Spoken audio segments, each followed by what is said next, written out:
Hello, and welcome to another week of the Abuse Cartoons live stream. So happy 2022. It's our first stream in the new year.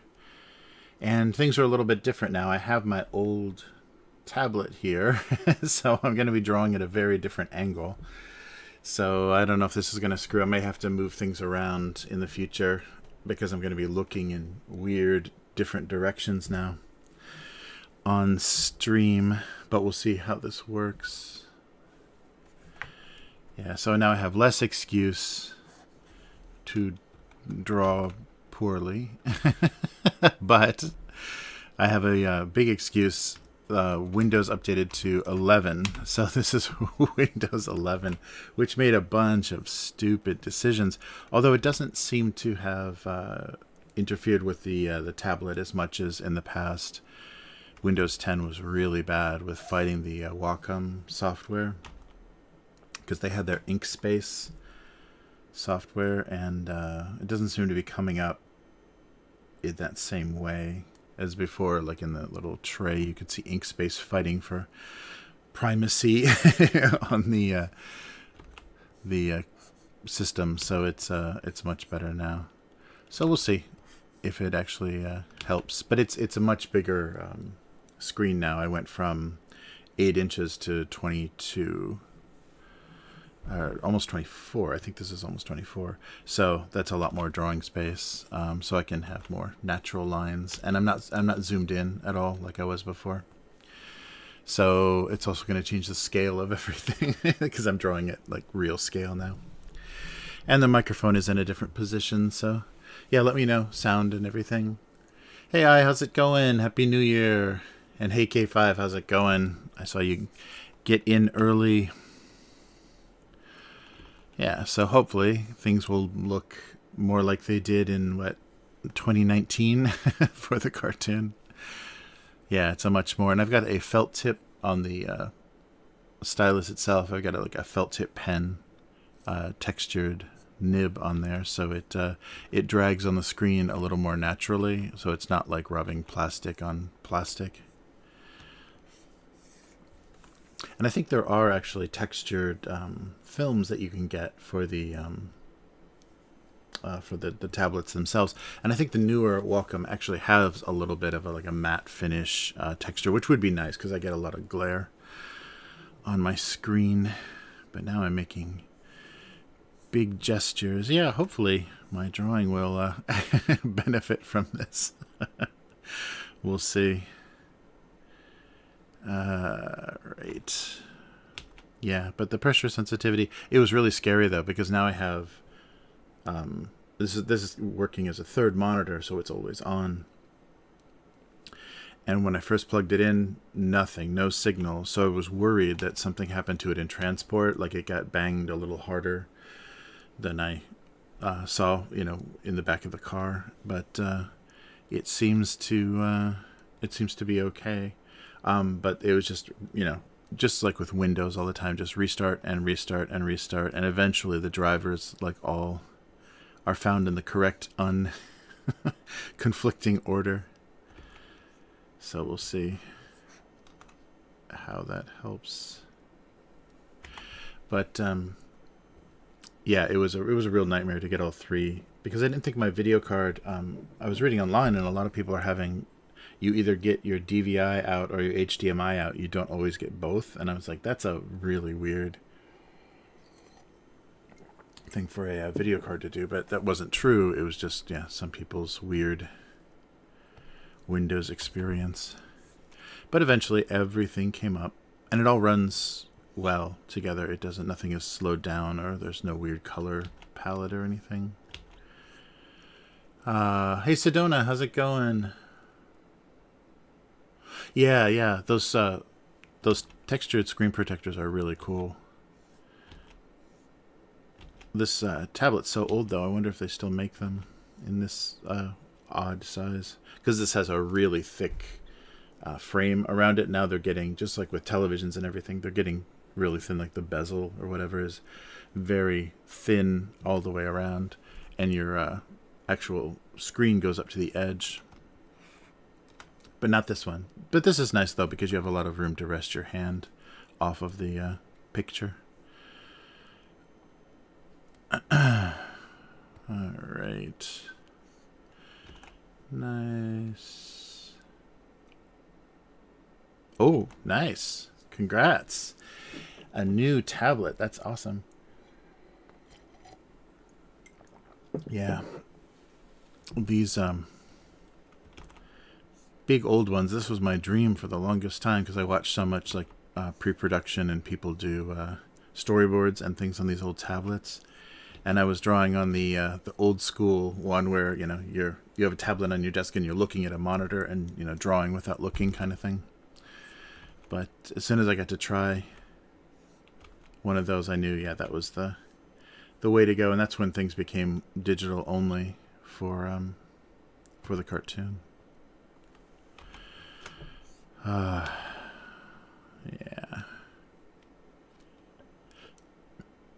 Nice.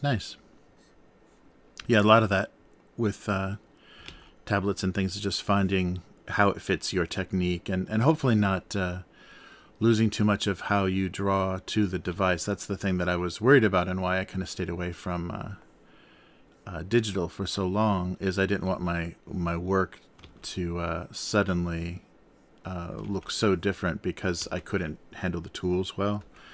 That's a real... that happens with software as well. I need a different keyboard layout. You either love some of the, you know, filters or some of the things that the software can do, and it very much makes your work a product of that software, that specific version of that software. So I was very worried about that. That's why I avoided digital and wanted to draw on actual paper as much as possible. But yeah, once I saw how responsive, because this tablet has an insane number, and I'm sure it's even better now, but an insane number of pressure levels, like 2048 or something. And I think they keep improving that, so it really picks up a lot of detail. And I think not as much for what I'm doing, but for people that are doing digital painting and things, those subtleties are very important. Yeah, but it's nice to have this not sitting in an office just getting dusty. And I think I mentioned on stream I was worried about bringing this here to my home office because it's so big. But I've got it on an arm, so I can just kind of shove it back and it clears off the desktop. But when it's out, I mean, half of my desk is gone to the width of this thing. Nice. Yeah, I think I need the partnership. So I think I'm okay with viewing hours because I'm live streaming, so I've got a lot of viewing hours. But I think I need 1,000 subs. I think it's still 1,000 subs and like I forget the number of viewing hours, but a lot of hours. The join button. I think you need a just the partnership. Yeah, that would be nice.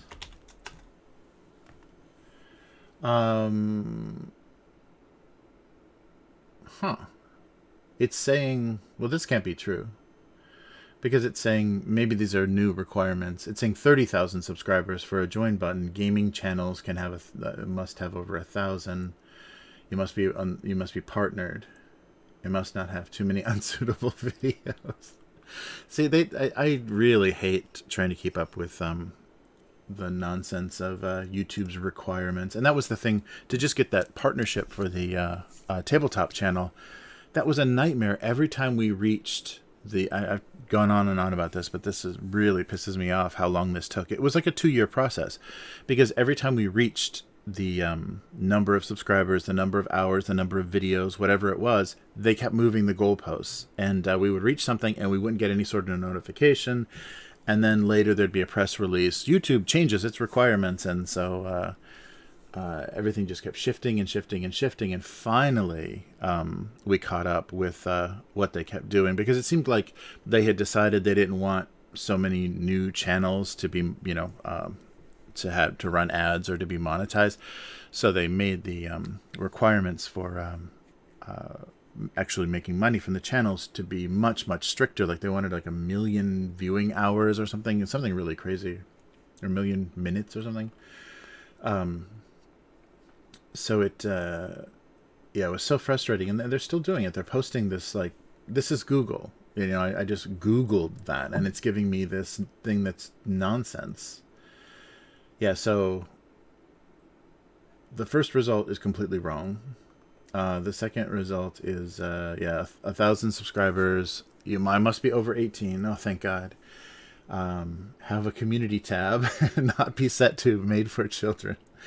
Yeah, so I think, I think it's just the same. I don't know what that other 30,000 was. But who knows? I mean, they can change whenever they see that they can, cut out some, kind of undesirable or some smaller channels that are, problematic for their ad services. They can just, squeeze.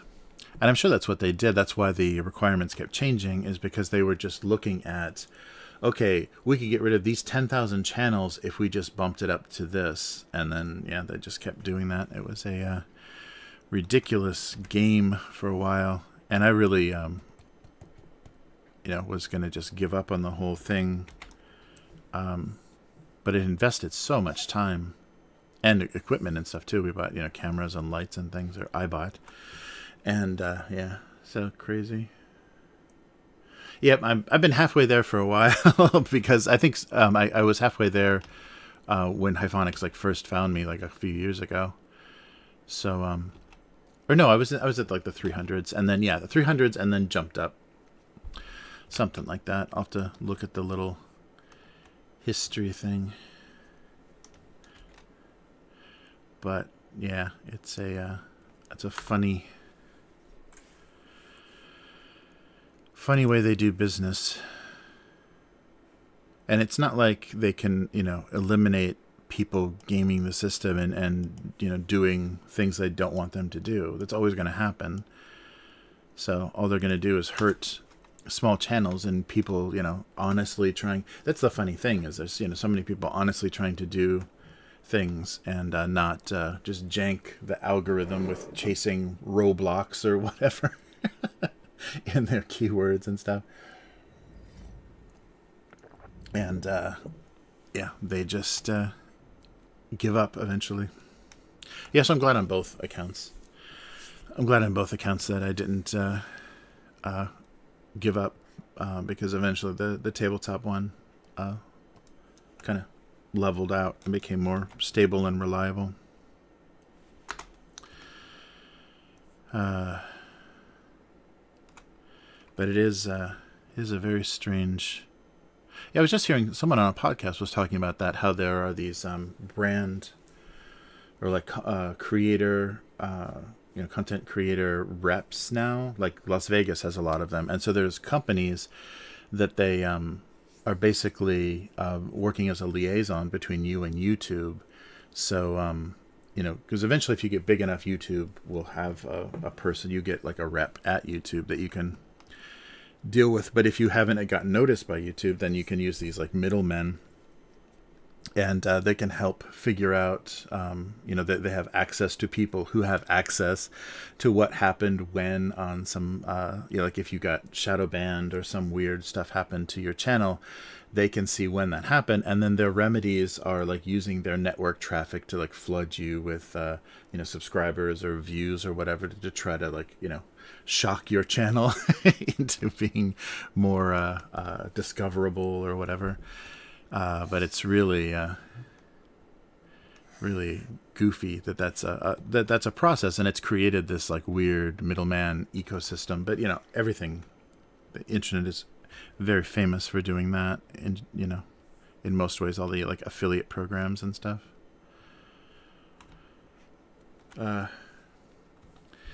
So yeah, I don't have, and I wonder what that costs. I wonder if they want a piece of your revenue, or if there's, if they just charge a fee per whatever, per thousand, whatever. But yeah, it's funny. And just like with Facebook, like there were so many companies that were, using gaming companies that were using Facebook as their platform. And then one day Facebook just said, yeah, we're not a gaming platform anymore. It's just amazing. So I wouldn't want to rely on something as unpredictable as YouTube for a living, because I'm sure some people get lucky and are so happy with the revenue, and then it just slowly disappears once you don't fit whatever they're trying to do. Yay. Alright, I don't know what any of this stuff is. Oh, I gotta switch tools here. Alright. There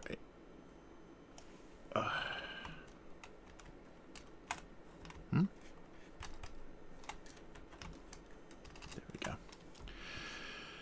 Oof. So I hope everyone is doing well in the new year. I saw a few people spending New Year's Day fighting off huge hangovers. But yeah, we just did the family dinner thing in the city with the in-laws. So it's good, and they always have really good food, really good sushi, and the real fancy, New Year's obento and everything. So it's very nice. The only problem is we drove, just to stay off the trains and avoid any new variants, and that means I can't drink. So, no hangover for me. Right. So, yeah, let's just keep... I got to get used to the touch is a little bit different. The settings are different on this one. It's better, but it's different enough that I've developed some bad habits, I think, from the other tablet. Some heavy-handedness.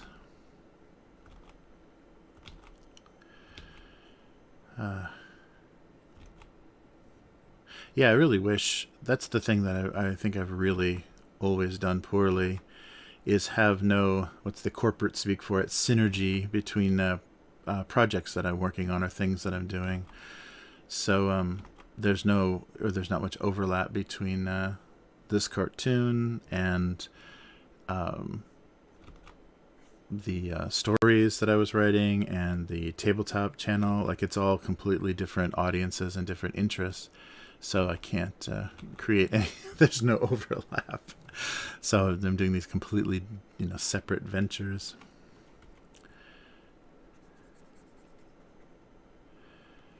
All right. Do some weird pages.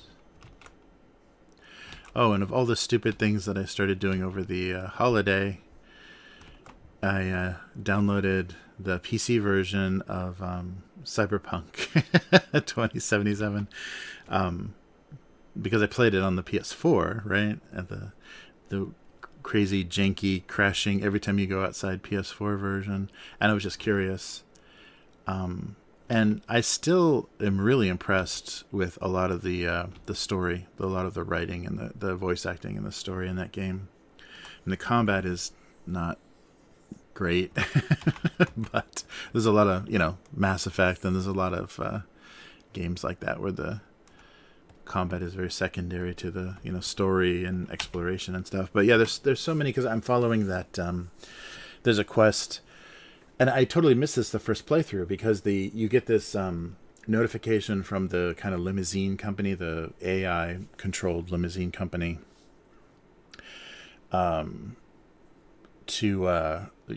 owe you some money for something that happened, for an incident that happened in one of their cars.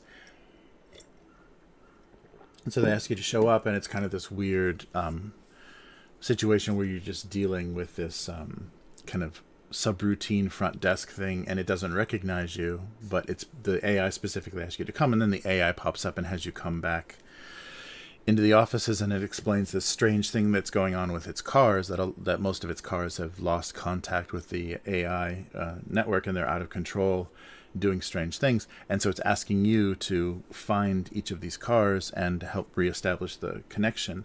And it just gets weirder and weirder and weirder each car that you locate. And so I remember seeing someone mention it in a playthrough. And there's just some really cool subquests, like, off of the main storyline in that game. There's some really thoughtful, stuff that plays with the cyberpunk, man, machine, AI consciousness, and what is a human kind of thing, or what is a soul, or what is life. All those kind of sci-fi cyberpunk questions. There's some really good stuff in there, and I can't believe I'm already like doing a lot of stuff that I completely missed. But the game looks great. It's the whatever the most recent patch is, the 1.4. So it's fewer people and cars now, but it runs really smooth. And looks much better. There were some weird scenes in the of course, in the PlayStation 4 version, where if there was light from overhead, it was just these big weird shadows and these big bright reflections, and it looked very like metallic or unnatural. The skin, like there wasn't enough mapping on the skin, so certain lighting conditions made people look really bizarre, not waxy or plastic, but just almost metallic.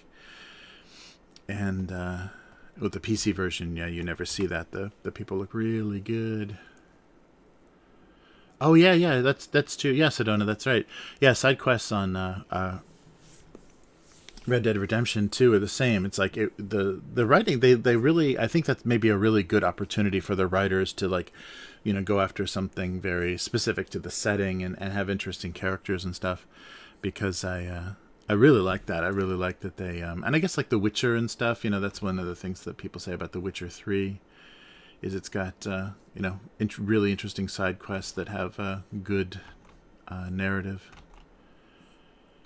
Yeah, and that's the fun. I mean, getting into that storytelling and then have some kind of combat mechanics and that stuff to resolve things. And it's funny because the cars get strangely suicidal or homicidal, or it's a very it's a very bizarre little side quest.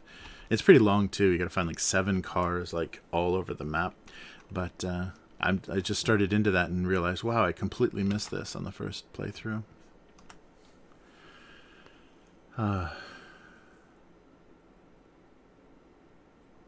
Yeah, because the map is pretty big and the cars are all scattered over it. But I think it builds to something kind of interesting. Once the AI starts to figure out what went wrong, there's an interesting ending, which is strange because you get it really early. So really early you're drug in, but even before you're dealing with the Johnny Silverhand kind of stuff, you're drug in really early to this AI plot line, or these this non-living things having this existential crisis. Yeah, but it's fun. I forgot how much I enjoyed the stories in that game, and I'm going to definitely chase the ones that I didn't ever pay attention to before. Yeah, because the PlayStation 4 version was so bad, I didn't really do much as far as side quests. I just stuck, pretty much mainlined the main quest, and I was strong enough. My level never was inadequate to continue. I never hit one of those walls where I had to grind side quests to be strong enough. So that worked pretty well.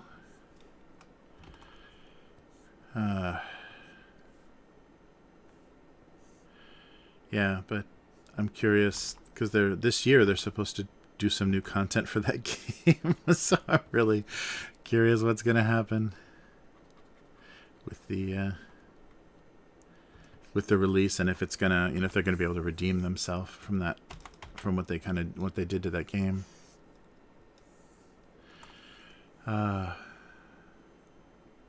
Yeah, if you like fantasy, Sedona, I think you'd like the Witcher. It's really, I mean, because it's got some nice adult kind of, the relationships and everything aren't, young adult, sophomoric kind of TV style. They're very mature and very, people are obsessed with each other, and which they did kind of okay in the Netflix show, but the Netflix show seems to be. I've used that. I think I've said that now for almost every show that I've watched. Like Game of Thrones, the Westworld, every one of these shows that like goes beyond their material in a further season, beyond the source material. It's like it's off the rails. Like off the rails seems to describe pretty well. So the Netflix show seems to be getting a little goofy because they have characters that they need to give them something to do, and they don't have really anything in the books to do, so they're kind of making it up to keep them busy in this second season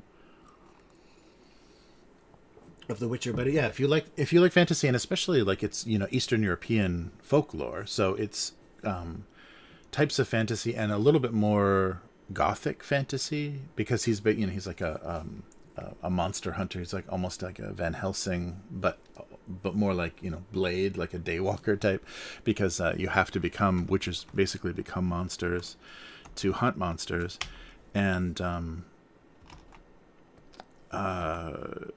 but the folklore and the mythology of the setting is Eastern Europe, so it has a kind of nice gothic feel to some of the monsters, and a lot of the stories and how the monsters or the curses or whatever hook into the storylines is very interesting. It's really fun, very different from other fantasy settings, and it surprises you because it's not recognizable. A lot of the monsters aren't recognizable as just a generic werewolf or a generic vampire or whatever. They're very they feel very unique. All right.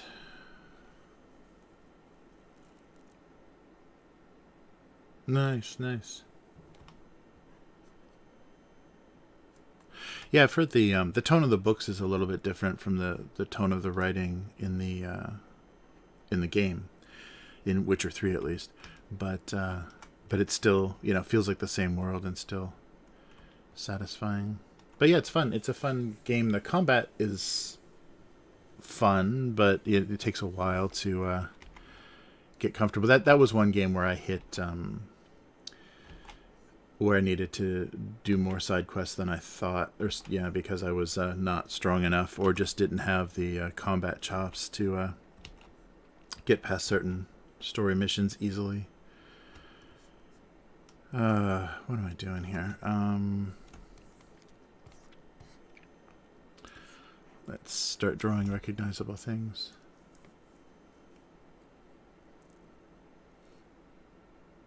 Oh, nice. Yeah, that's good. Yeah, that's so sad. Anne Rice passed away not that long ago. So, Interview with a Vampire, yeah.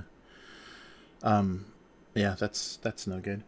Oh, and there's a lot of weird deaths over the holidays. There were like 3 not huge celebrities, but celebrity deaths. And the saddest one was Betty White died at 99, and she only needed to hang in there for like 2 more weeks, and she would have been 100. So they were probably planning a big, I don't know if it was going to be a public event, but they're probably planning a very big 100th birthday event for her, and she didn't make it. Yeah, so many people, post Christmas, they just give it up. It's like, I don't want to be here for another winter, although I'm sure she lived in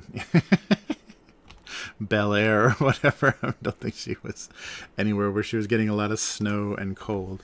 But yeah, that's always a funny timing.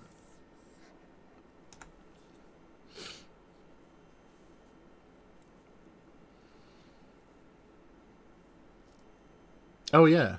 Yeah, gothic setting, but doesn't yeah, it doesn't have the extreme costuming. Yeah, that was the thing they did a little bit too much with the TV show.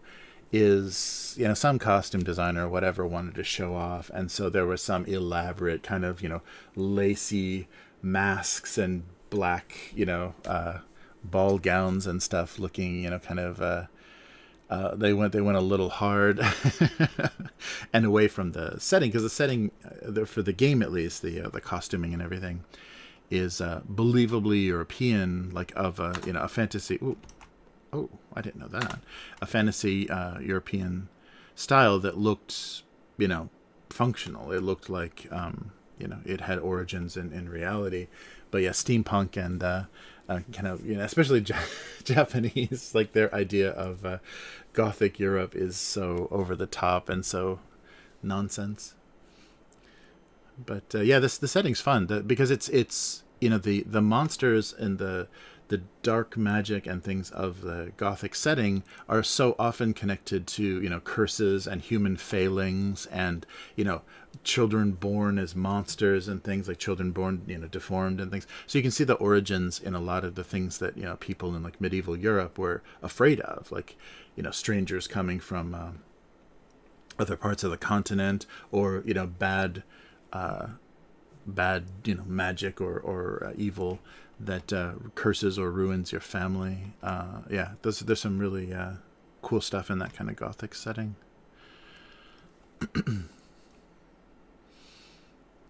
Hmm.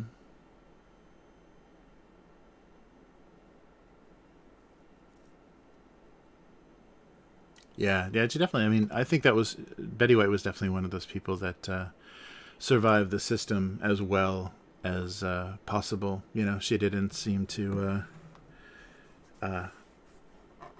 She had a good head on her shoulders and was still sharp and strong until the end, not looking like just some, like, so you hear so many stories, and it's usually men, but towards the end of their life, where there's people fighting over their estate, and they're in such, you know, bad mental condition, or they're like, you know, really messed up from all of the either, you know, drugs or just bad bad lifestyle that they've dealt with for so long, that there's, you know, weird, like, fifth wives or sixth wives, you know, trying to take advantage and get family members out of wills and things, and out of inheritance.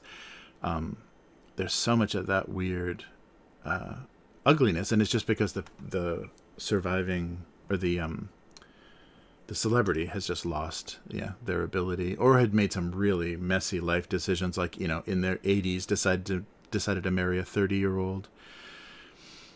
That kind of fun stuff. But yeah, you don't see, and she never became a weird mouthpiece for any weird causes or anything.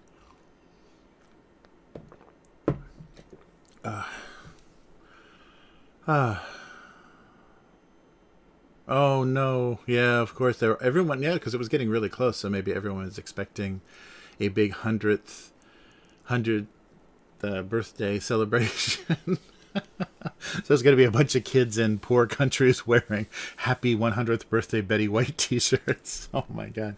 Like you have the T-shirts that are printed for the whoever loses the Super Bowl or the World Series. They're the T-shirts that print that they're the champions, that they just ship off to charities to donate. Uh,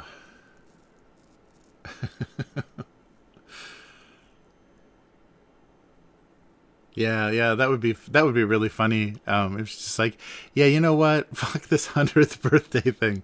I feel like shit. I'm gonna look like shit. I don't want people to remember me at 100. You know, I'd rather have them remember me, the kind of whip smart, you know, 60-year-old on television, than a 100-year-old that's wheeled into a you know, some gilt in gold gilded you know, auditorium. uh, yeah.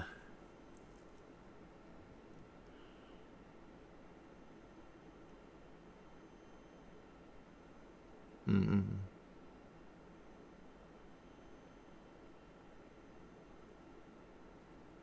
Oh, interesting. Oh, is that oh, in Interview with a Vampire? You're talking about the I think in the book about the young and the young girl that was the character. I forget the character's name, but yeah, she was bitten as a young girl, so she remained the little doll-like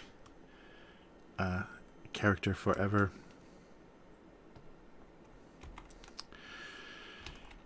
Yeah.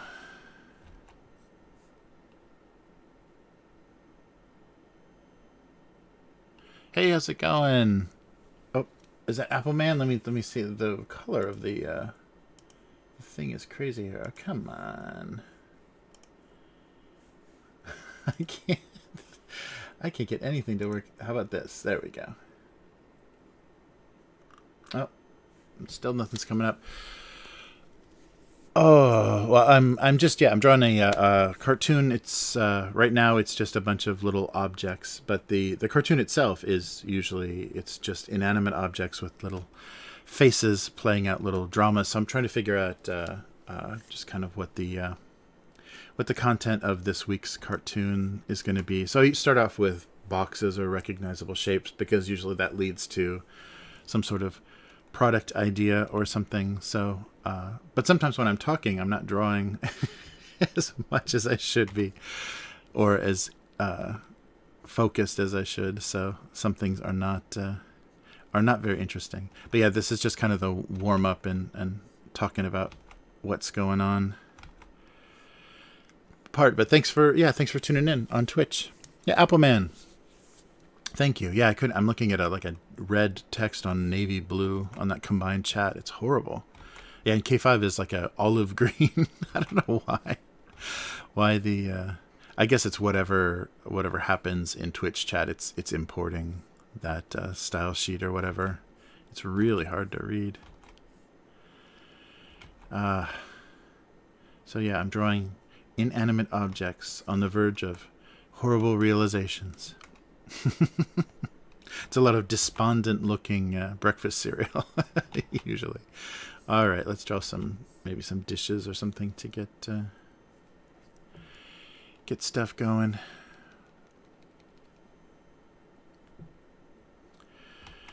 Yeah,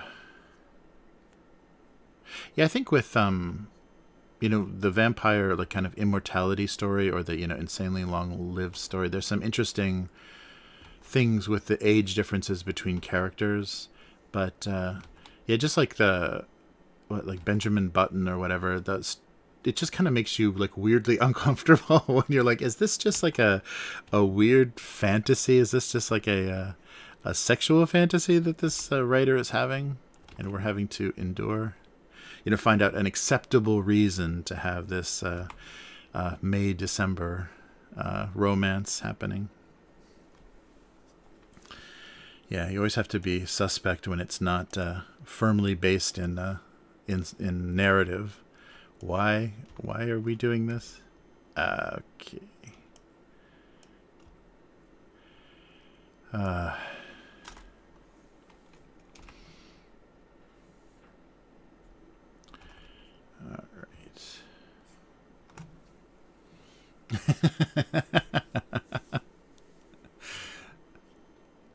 Nice.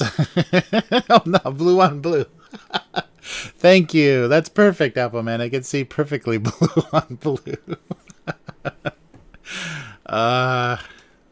Thank you, Twitch. I guess people can have more unique control.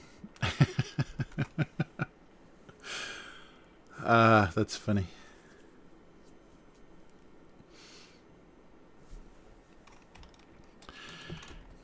All right. I'm going to keep at it here. Yeah, but I can't think of a story. I can't think of a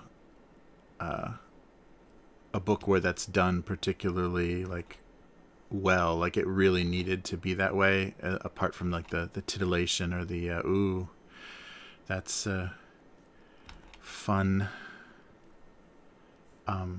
Yeah, I'm trying to think.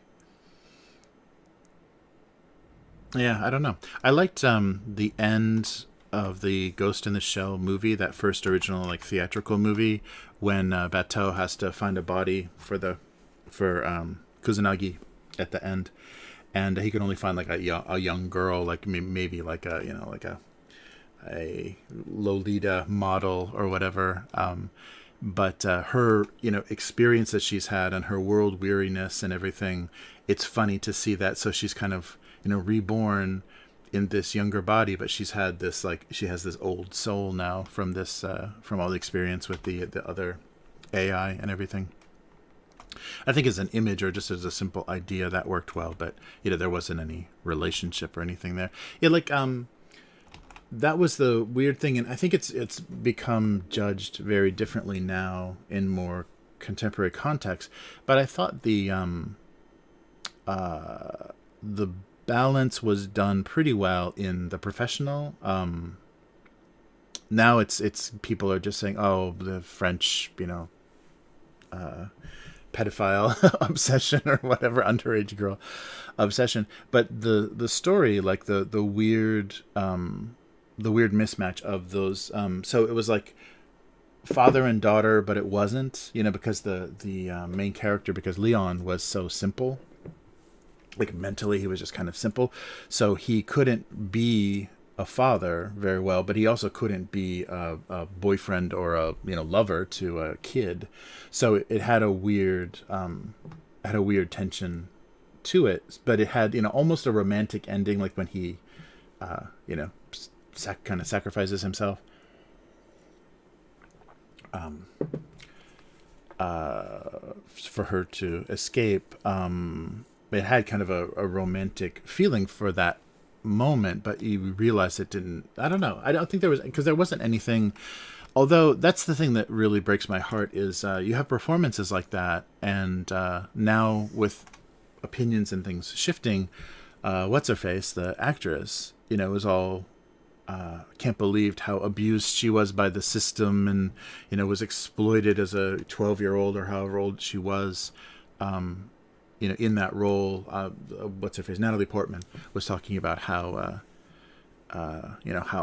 it's disgusting, what they made me do, or what that character or whatever. But it really wasn't. Like, in the whole context of that story, it was an odd, it's an odd choice, but it kind of worked as a weird, he saved a daughter from a family that was murdered, but he couldn't be anything for her. He couldn't really do anything but train her to be an assassin, like he was. That was the only thing he could give her. And so, that it worked as a weird broken relationship. But it sucks now that people are just like, oh, the movie's sick, because there's not really anything in it to suggest that. I don't know.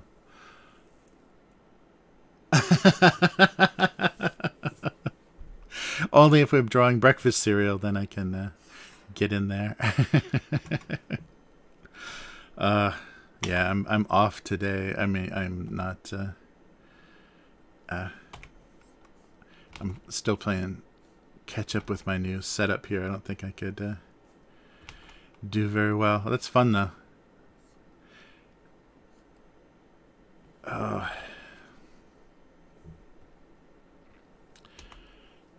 Nice.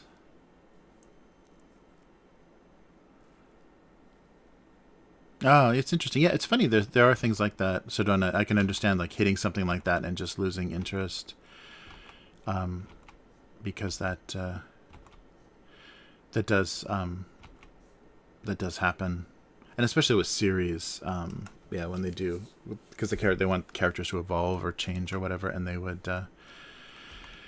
And you can ruin that very much. Yeah, I'm really worried. I've almost done with the first book of the Wheel of Time series, and that's a huge series, like 14 books or something. It's not the biggest, but but the author died before he could finish it, and I've heard a lot about how much the characters change, and that was another series I was kind of disappointed in. They aged up the characters because the showrunners' idea, they stated that they didn't want this to read as young adults, even though the characters are like, young teenagers in the book. They're having kind of just come of age for a medieval fantasy setting. So they're 14, 15, something around there. And they aged them up to their 20s, obviously their 20s. So there's much less jeopardy in the TV series for the characters because they're older. And because they're older, those relationships of the characters that liked each other or had feelings for each other, those aren't hidden. They're played out and they're sexual, like they have sexual relationships. And so that really ruins a lot of the tension, and it creates these weird, CW love triangles and stuff. Like Vampire Diary. I've never watched that show, but I'm trying to think of a typical CW show that has a bunch of stupid romance that doesn't serve the story. It's just, for the sake of will they, won't they. And they did that for this story, and it's much better because they're kind of, similar to like Lord of the Rings. They're fleeing this evil that they start in a simple, small, isolated village. And suddenly this evil comes there, and like a magic using person helps them escape. So it's very similar to the beginning of the Lord of the Rings, the Fellowship of the Ring book in that way. But because the characters are all in their 20s, and some of them were married, and their lost their family members, and it's just it's weird. It changes the stakes and the kind of emotional content of the story. It's not these young people thrown in way over their heads that are forced to become adults and forced to understand a very complicated world. It's older people that just go through horrible stuff for the sake of, giving them, complications. And so I just don't think it works as well. I really love the, I can see from a marketing point of view or whatever why they did it, because maybe they didn't want the audience that was completely unfamiliar with the story to make certain assumptions. And they maybe wanted to play it as far away from the Lord of the Rings, like look and feel of Lord of the Rings as possible. So they made some weird decisions.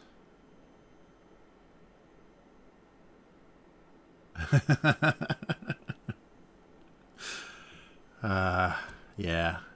So, but they plan to, they'd like to, ideally, I don't know if Amazon is going to fund it, but they're going to try to adapt every book. So one season per book for the Wheel of Time. So I'm curious. And they may have, by aging the characters up, they may have saved themselves some trouble, like Harry Potter and some things that used young kids avoid, by having the kids get weird looking or look kind of the wrong age. Like they have them, as they age, they look odd. I think Harry Potter had a little bit of that going on, those movies. And so maybe they avoid that by, if you start in their 20s, they're not going to look dramatically different, year to year as the seasons progress, and it may fit the story better. But I don't know.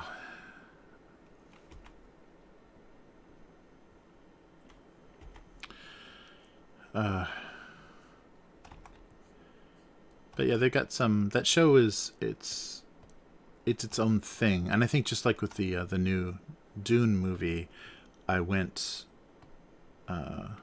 into it accepting that this is someone's interpretation of it. This is like an artistic interpretation of an established story, and I think in that way you're less frustrated and less surprised. Like this isn't canon, or this isn't the only way this can be done, and this isn't erasing the original text.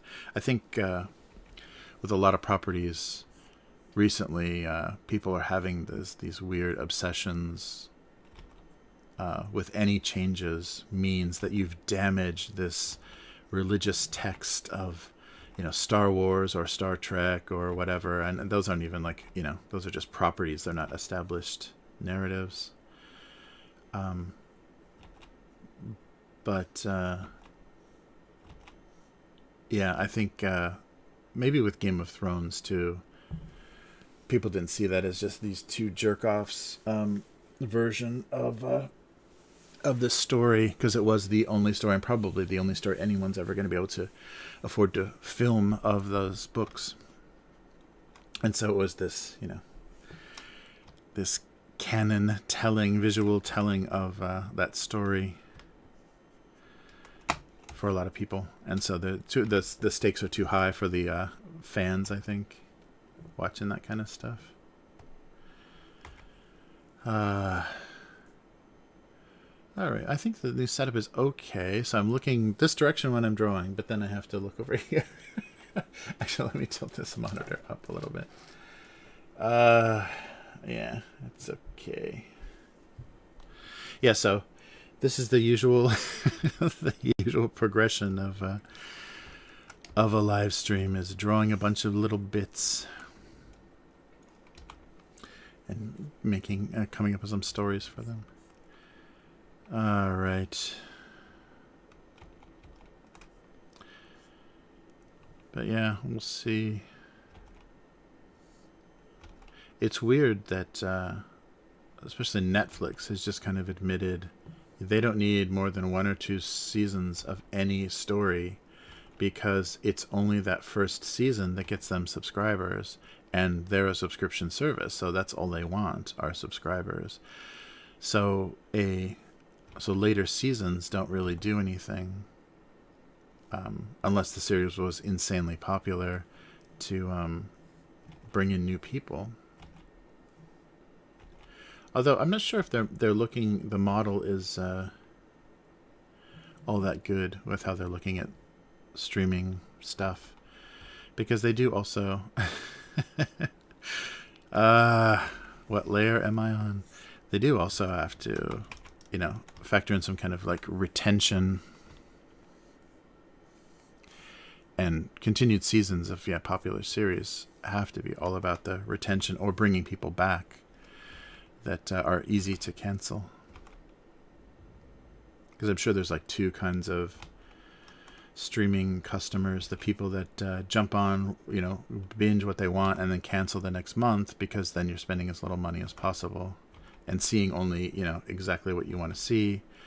And then the people that are there and kind of hang in there, and if there's something that's okay, then they'll, you know, hang in for another month if there's at least one thing on the platform that they watched.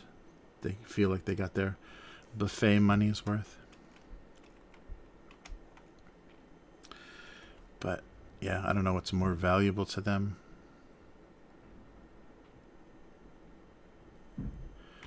But it's also a very weird model, because it's all investment, you know, it's all investor money. I don't know who keeps investing in Netflix. All right, that's a lumpy looking book. Well, I'm just glad Windows changed, but not Photoshop. I'm not ready for a new Photoshop version yet. I'm not going to update for a while, because I don't want to. There's certain things I don't want to lose, and certain things I don't want to have to relearn. Yeah, it's kind of a lumpy looking drawing. Okay,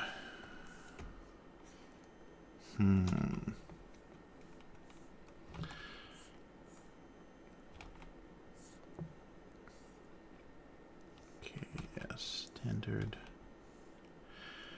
World's best grandpa coffee mug. Alright.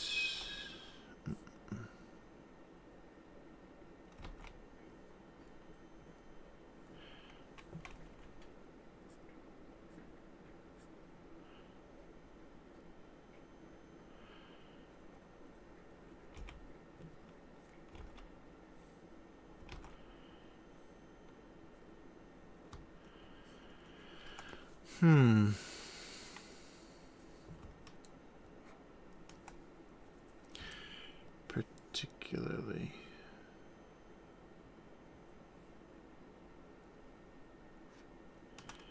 Get rid of that. I think we just did breakfast, didn't I?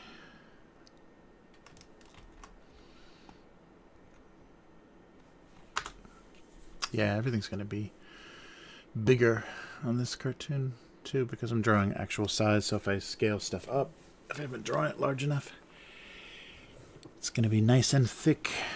Yeah, so these might look a little different from last week's cartoons.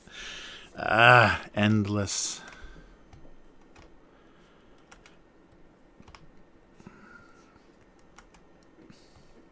So as expected, the bad weather is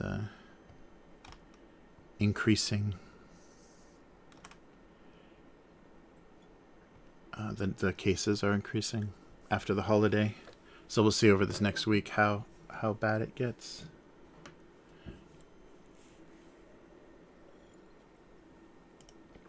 Oh, there we go. Sorry, I'm choking on my coffee. All right. Yeah, sorry, guys. I know it's getting late for you. In North America, I started the stream later, and now it must be ungodly. I should have a... there must be a widget for Windows or something where I can put little like world clocks on the top of the screen so I can pay attention to everyone's time zone. All right.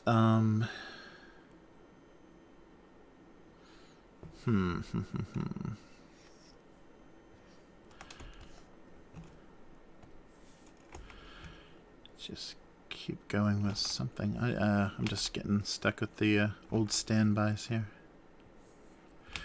It feels good though to draw on a bigger scale. Oops, I don't feel like I'm losing as much, or having to kind of piece things together like line at a time in the same way.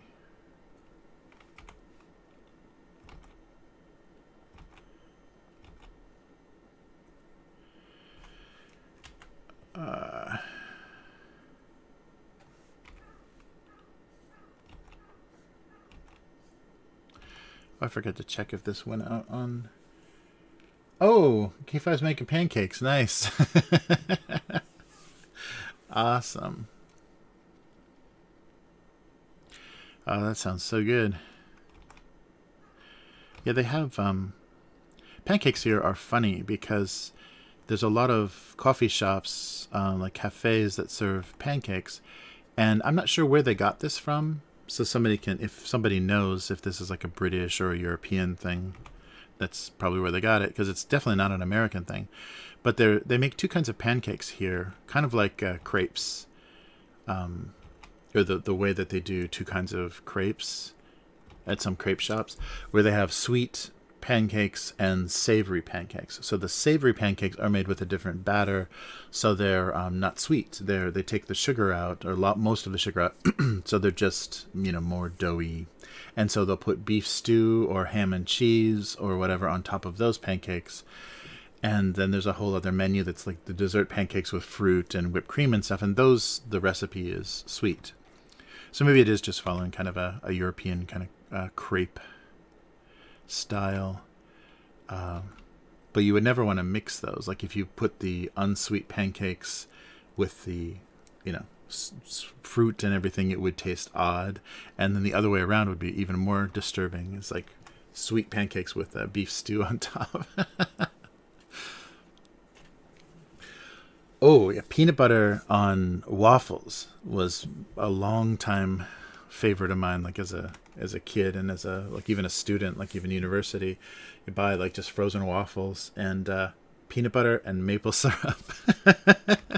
That's got to be like the most calories you could possibly pack into a breakfast. But that was a standard thing, especially like when I was in Chicago, like the cold weather. That was a hearty, warm breakfast that stuck with you for a while. Yeah, because those were the days where you would literally go to the cafeteria and want to spend like 25 cents on lunch. So you just get like a plate of rice or like leftover macaroni and cheese or whatever for as little as possible.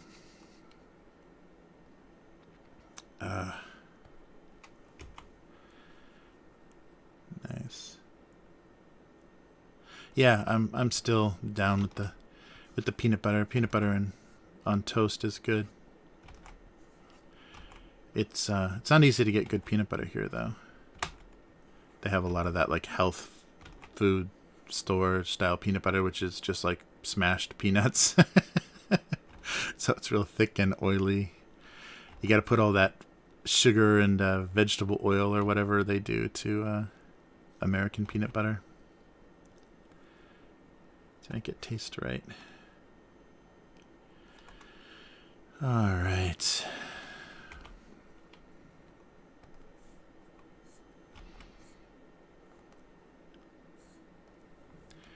So how about unrecognizable condiments?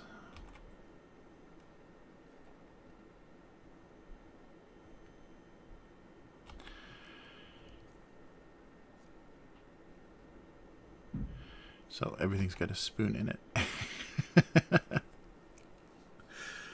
Yeah, I like those lids for a lot of the ramen shops and gyoza shops here have the little stuff you can add to the dishes, and they'll have the little jar of it, and it's got a metal lid, and then there's a little cutout, like a little slot, and the spoon sticks through the little slot in the jar. Or usually tongs. Sometimes if it's like pickles, like pickled vegetables and stuff, it's tongs. All right. Maybe some other kinds of spoons.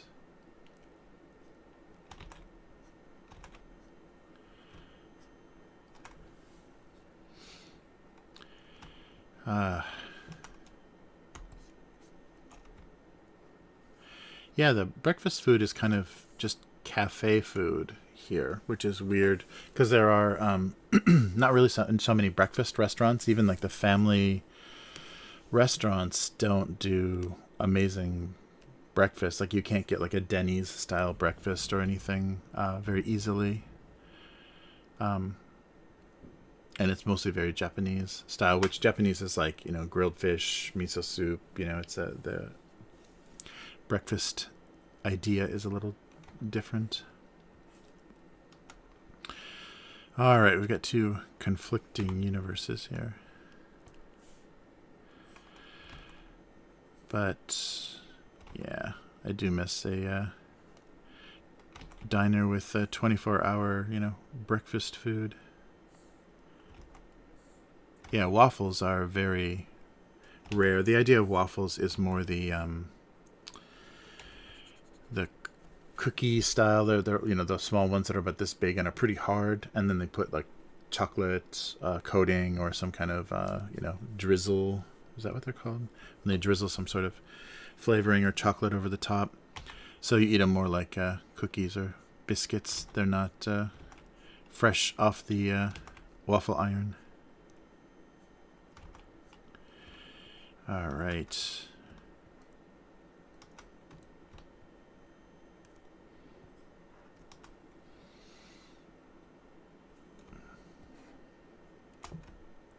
Maybe make this a little fatter.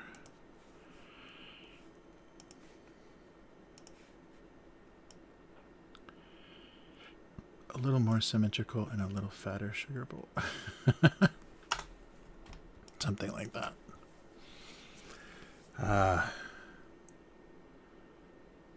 Yeah, that would be great. Yeah, that would be really fun to be a short order cook for a. I'm sure though it's because that's pretty heavy, like a greasy breakfast. That's why they have, because the grilled fish is no oil. It's very light. The miso soup and white rice, like the things that are typical Japanese breakfasts, are pretty light. So I don't think they love the big, greasy slam in the stomach the way Westerners do. And there's not, I think in all of Japan, there's only like 10,000, Western countries,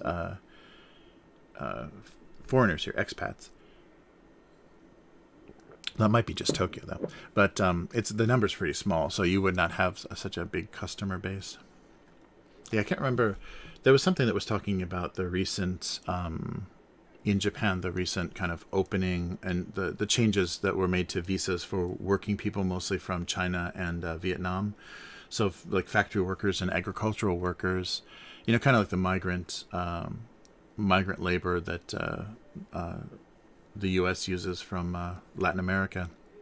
Japan is trying that sort of model, and they had already had like 1.3 million people or something, like a huge amount of people, and they were talking about how big the actual like resident alien foreigner, like registered, maybe that's like permanent resident foreigners are, and it was only like 10,000 something, so not a huge amount, not a huge amount of the population. So, but I can't remember though if that was the entire country, if that was just a specific city. All right. Yeah, people have done well. Some foreigners have done pretty well with doing like burger shops and stuff here. I think a hamburger place, you can't really go wrong if you have a unique recipe. And some people have done okay pizza stuff, although Italian food is pretty much covered. There's a style of Italian food in Japan that people expect, and it's not particularly good. I don't know what this dish is.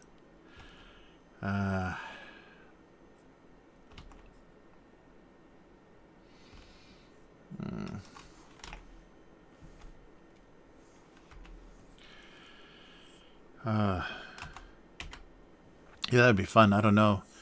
Though the older I get, the idea of getting up at like 3 in the morning, 4 in the morning to go open a breakfast restaurant. Oh, that's the other thing too, is people go to work pretty late here. Office hours, a lot of people don't have to be to work until 9 or 10. So they don't get up that early. So yeah, it's a little bit of a different schedule. And I think because people stay at work so late, that's why it's acceptable. Like the starting times are a little bit later. But I don't know. I wonder how something like that would do. Like if you found the right area, I think it could do well. And especially if you just found a good group to serve. And there probably are, like near some of in the factory towns and stuff, where there's a lot of foreign workers. There might be some really good. You might be able to get some huevos rancheros or some like amazing breakfast food, some Tex-Mex kind of breakfast food. Just based on there's a group, not an audience, but a market for it. Yeah, I don't know, but I can't imagine any new business ventures for a while. As things are still so unpredictable. You immediately start having to beg the government for money. Yeah, breakfast only would be so good. Yeah, like have like a unlimited amount of do small, very specialized donuts, and then a bunch of egg dishes, and then the expensive thing I think would be the good meats, like to get like corned beef hash and bacon, and the really good smoked and cured breakfast meats are going to be hard and expensive to get, and I'm not sure how popular it would be here, because the bacon, like even at McDonald's and fast food restaurants, the interpretation of bacon is basically Canadian, like back bacon, like just a ham, and it's not very salty and not smoked, and so it doesn't have that flavor, that greasy crispiness that so the definition of bacon is already like in people's minds as more Canadian style. So getting people used to crispy bacon is a trick. All right. I'm still stuck with this group of strange condiments. I guess I'll do like another bottle of something.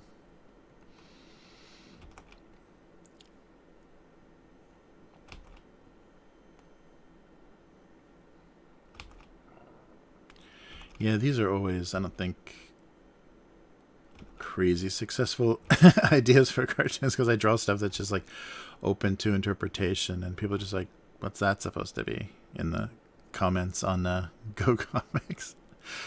But we'll see. It's fun to do, though.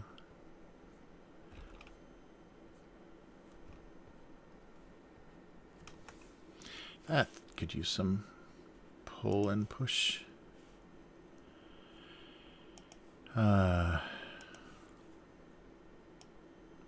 Didn't watch very many Christmas movies this year. Guess there wasn't the same amount of downtime there usually is. Alright. And one more kind of strange, maybe like a more trough-like. So it could just have toothpicks in it, but something strange.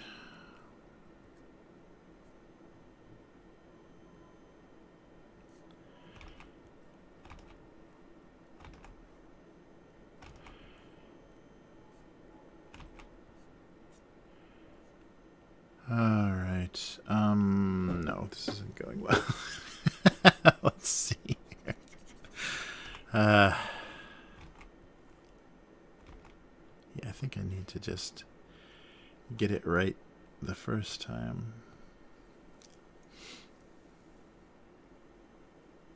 Oh, food truck. Yeah, there are definitely the food truck thing is starting in Japan. Everything hits here so late, but I've seen that. I've seen people because a lot of the parks and things, when they're busy with tourists, you can kind of park on the periphery and do pretty good business from the people kind of leaving a certain side of the park of the like the parks for the castles and things. So yeah, that would be good. Yeah, I haven't looked into any of that, but I'm sure there are like small business loans and grants and stuff because Japan supports not overwhelmingly, like you're not going to become McDonald's or anything, but I think they do support small business with like low interest loans and stuff, or grants or business grants. But it's a little bit different. And I don't know. But then I couldn't draw all the time. I would be not sitting on my ass. I'd be slaving over a hot grill in a truck. But the food trucks too are small because they don't have the size on the road for the big kind of those flat panel kind of delivery trucks, size food trucks. So a lot of the times they're small. They're almost like the size of like Airstream trailers or whatever. They find these cute little antique vans and camper trucks to convert into food trucks. So it's pretty funny. You see a lot of strange vehicles with flip up sides. Yeah, because and so then that means that they're focused pretty much on one type of thing. They can't go crazy. Their menu has to be pretty limited because the size of the truck itself doesn't let you keep much. There's not much storage. But yeah, something like that would be fun. Yeah, when I first came to Japan, I definitely would have the more of the energy and motivation to knock that out of the park, because that's kind of it's fun. It's a fun way to meet people and practice your Japanese and stuff. And you're dealing with a lot of foreign tourists anyhow. I can imagine, though, right now I would have a food truck parked somewhere very depressingly paying for parking or storage of a food truck that nobody was using. Yeah, there's got to be so many heartbreaking stories for people that just lost stuff during this weird time, because the tourist stuff was just picking up, like just getting really out of control. So there was so many tourist dollars, especially in Kyoto and some of the more historic older cities. It was getting really crazy. Hey G2G, how's it going? Yeah, they have I just saw it was like a YouTube video talking about a grant, like special grants and loan money that some of the historic cities will give you. And a lot of foreigners are taking advantage of this because it's a cheap way to live in an old antique Japanese house and then have money to restore it. So as long as you're not going to, destroy the integrity of the original house, you can, update and do some remodeling or kind of remaking, I guess is what they call it here, of some of these old kind of houses that are standard to a certain region. But you're dealing with like really huge limitations, and for some foreigners, like they can't really accept. I keep seeing like arguments online and things of foreigners living in Japan about we want to buy this antique house. How are we going to insulate it correctly? Because Japanese houses are not insulated correctly. So we want to tear out either the exterior side of the wall, or interior, and then add all of this fiberglass insulation or foam insulation or whatever.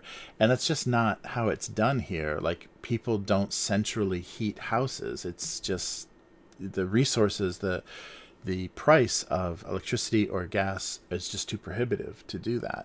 So traditionally, you just heat, the rooms that you're using. You heat your bedroom at night, or maybe even not that. You just have heavy blankets. And you heat the main kind of living areas. And you often use, if you don't have like a wood burning source, you just have a kerosene heater. And those are very cheap. The kerosene is very cheap, and it gives off a lot of heat for, a lower price. But so many people are just like, they're wanting to take their ideas and their standards of how they lived in Europe or, Australia, Canada, America, and apply that to a Japanese house. And you're just not going to be able to do that. It's going to be stupid to... the cost of doing that, and it's never going to be satisfying. The house is at such a weird smaller scale that it's just stupid. That's why the rooms are small, because they're easier to individually heat. But it's people build houses and do things a certain way because it fits a lifestyle. And if you're going to bring this foreign lifestyle into that situation, it's not going to be compatible, and you're going to end up with this like really awkward hybrid of things. All right, I think we'll do the weird condiments. So he was pretty certain he was sugar and didn't know what the hell anything else was. So that kind of gag. And then for the other one, let's drag some of the breakfast stuff, I guess, until I know what it is. So a bowl and milk.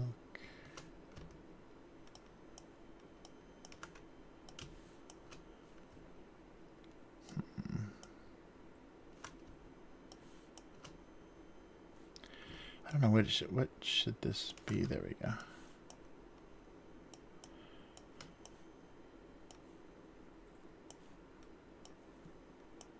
Oh. How many spoons? How many spoons do I need? All right. So some sort of soy or lactose joke. I don't know. This looking pretty tiny. Oh, wow. Since I pulled that out, you guys can't see this window. And now, boom, you can see that window. Oh, that's interesting. Yeah, I guess since I'm choosing as the source Photoshop, any windows that are external to that application you guys can't see, because like when the save windows and stuff pop up, they don't show up on the stream.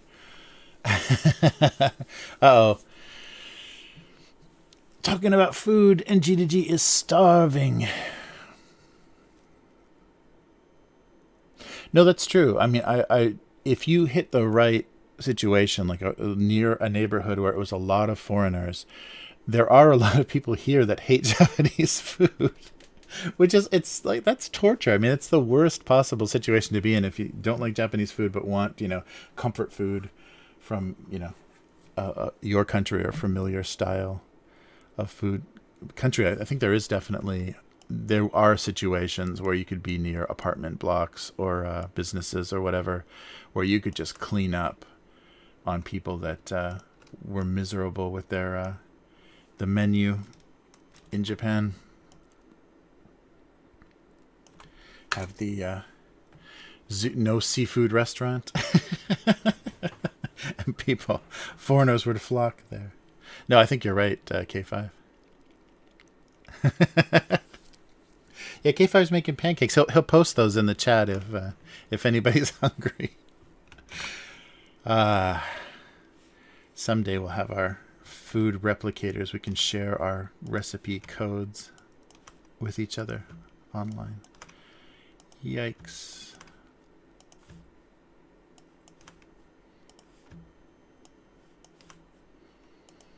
Alright, let's put some of this stuff together.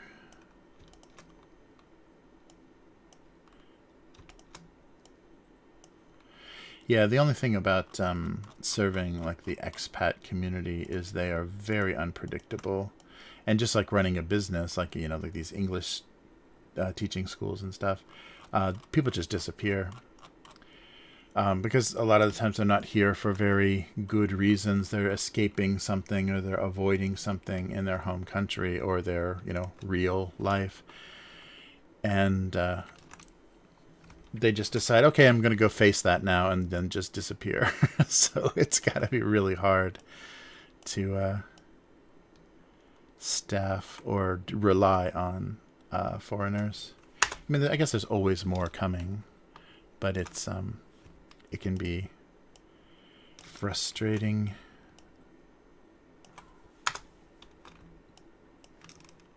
Oh no, I did those on the wrong layer, didn't I? Well, I'll find the layer I did them on and erase them. Yeah, nice.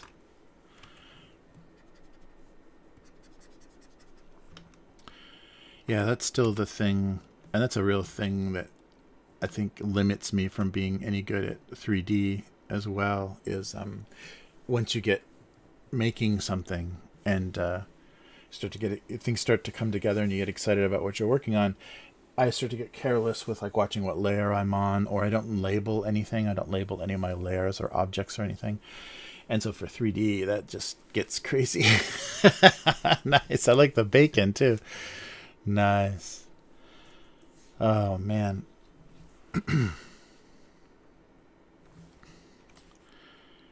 All right, let's rotate some of these a little bit.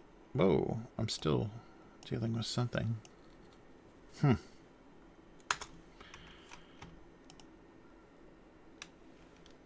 That's weird. It doesn't see it, but there's a little pixel somewhere. Weird. All right. Oh, my nose is driving me crazy. I've got some weird winter allergies or something. Or maybe we did a lot of New Year's cleaning. Like it's not spring cleaning in Japan. You clean for the New Year. And I think my nose has had enough, stirring up enough dust for a while. All right. Okay, let's try to color some of this and see how it comes out. So do kind of old.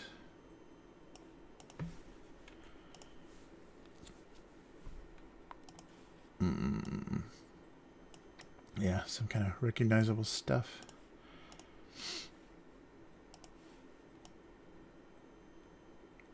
Right. And spoons will just do everything kind of a recognizable metal gray.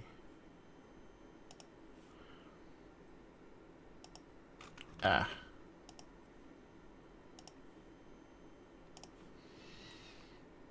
All right. And well, maybe we can just, yeah, make this weird thing a little more metal. All right, and some weird green. I'm just kind of not really referencing anything, just trying to come up with a nice visual variety.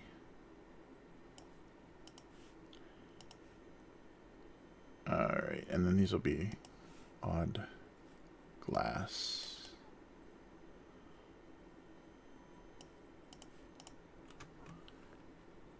Oh, maybe I'll, yeah, do this on another layer. Maybe green glass. There we go. So, white on the base layer. There we go, I actually changed the layer correctly. And with the green, some kind of earth tone. Let's see. Yeah, sure. Okay, but the problem is here. Clear this off. All right. And how about a gold?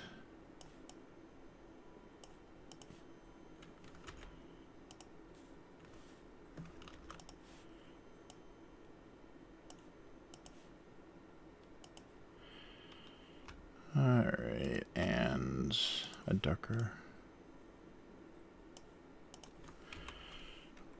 orange for the lid. Nice. Oh no. Okay, Five's burning stuff. He's posting emojis of pancakes and burning the ones in reality and on the actual stove. Maybe a little darker.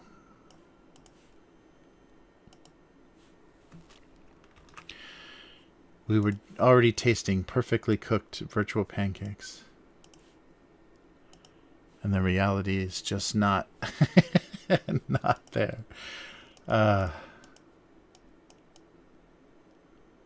Yeah, I always get impatient with pancakes. So the first few are cooked perfectly, and then later ones just like I walk around, go do something, and come back, and so they start getting all randomly different levels of done.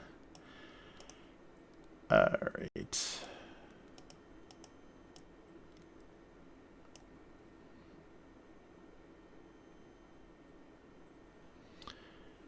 Yeah, let's see what this all looks like with some rendering.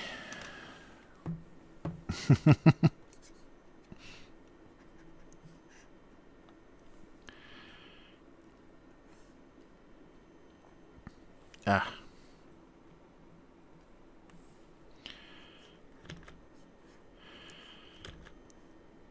Yeah, we had a big Tuesday morning is the trash morning, and because the neighborhood we live in, you can't leave anything outside overnight. So you can't put your trash out the night before because there's no garbage cans. It's all just bags. And so there's all kinds of critters, including raccoons, that would get into it. So the tanuki and raccoons and crows and even the wild cats, the feral cats and everything, make it, yeah, real. What's going on here? Make it really difficult to. Oh, I filled it. That's why. Yeah, you can't leave stuff out, so you got to just get up early and take it out right before. And especially because the house where the garbage stop is a pretty old, grumpy guy. He'll throw your if it comes out too early, he'll come and throw your trash back on your doorstep if he's not happy with the time at which you put it out. What a peach of a individual. That's pretty dark. Oh, it's because I'm drawing directly on the wrong layer. Damn. Yeah, some of these colors I have to keep switching the tolerance to get it to work, and I don't want to keep doing that, so I'll just, oops, freehand it. There we go. All right, so maybe a little spoon. Oh, I didn't finish this either. Yeah, there's another one.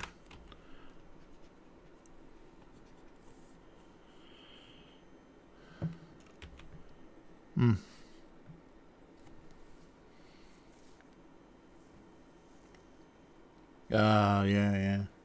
Yeah, that's the worst. And they know it too. Like the fast food places run those, 2 a.m. commercials. Are you hungry? Are you up too late?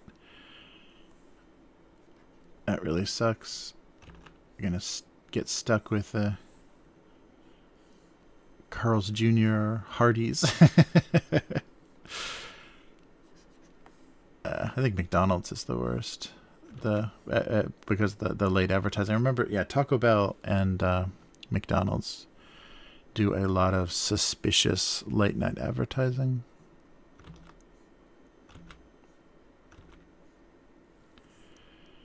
And who was? Oh, it was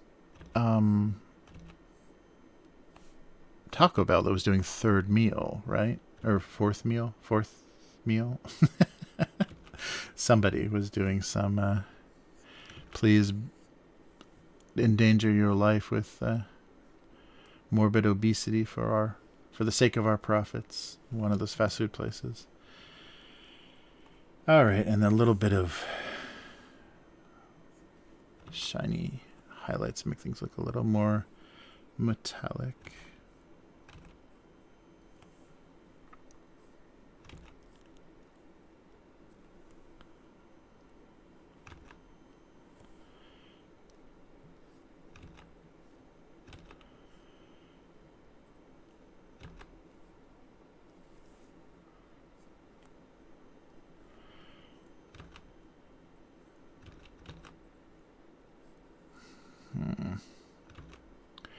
A lot of unrecognizable. I have to put liquid. Oh, these probably should have spouts or something, shouldn't they? Yeah, let me fake something in there. It should have a way that it pours or something to make it look a little more believable. So it's kind of oil or something. All right, so there we go.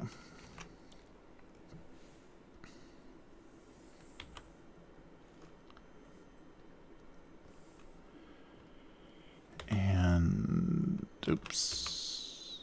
Oh, light.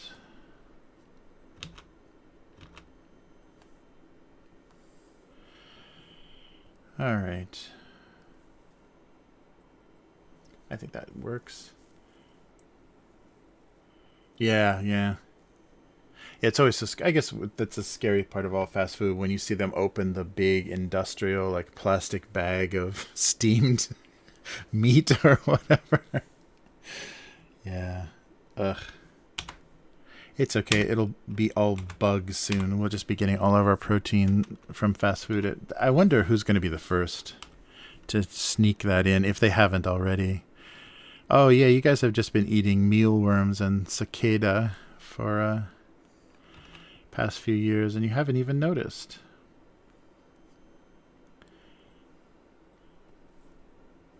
I can just imagine. Oh, that's right, liquid in these bottles, too.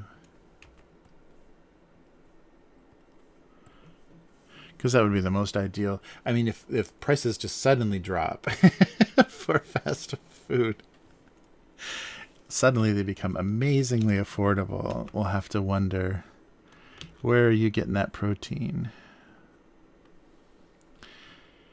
All right, so liquid in the bottles.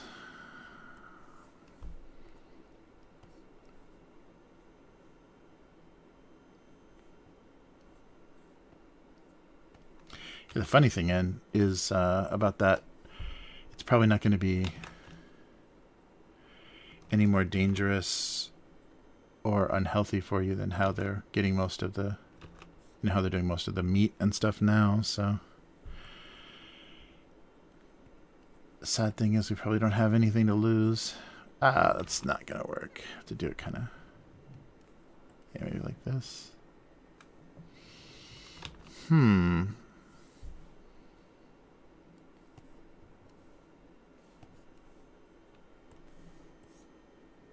Okay, yeah. Some kind of oil.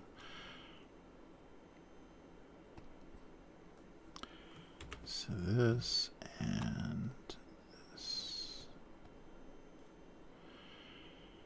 All right, and maybe a line.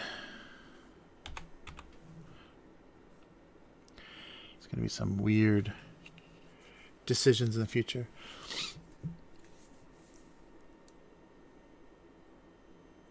Oh, yeah, that's right. The Impossible Burgers or whatever, yeah. Yeah, because if it, if they can convince an FDA or whatever the equivalent is in another country to accept it as safe for human consumption.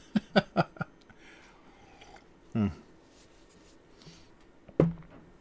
Sorry, my nose is driving me crazy. Allergy. Oh, actually, these are going to be too dark, I think. Yeah, I should lighten up the glass on these bottles. And then the liquid.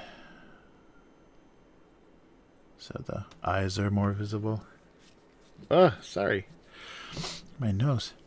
All right. Oh, yeah, I think I want to do this as well. Oh, wait. Yeah, it's probably safer. Okay. Then we can draw eyes on everything.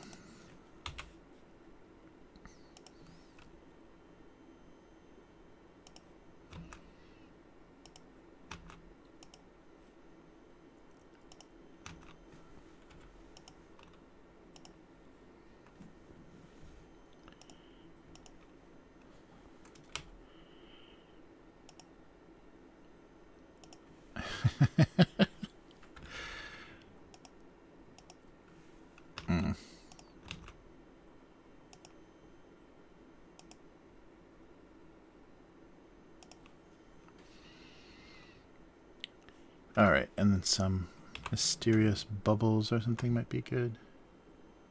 Oh, actually, I can do that on a white, can I? Yeah.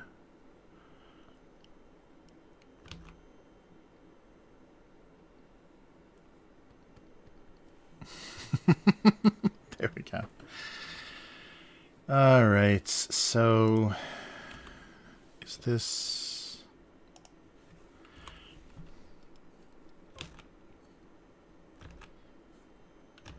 No, I don't think he's frowning. I think he's just staring fourth wall breakingly at the camera. Oh, and I haven't even saved this yet. 2022, 1. There we go. And I probably haven't saved this one either. No, I did. Cool.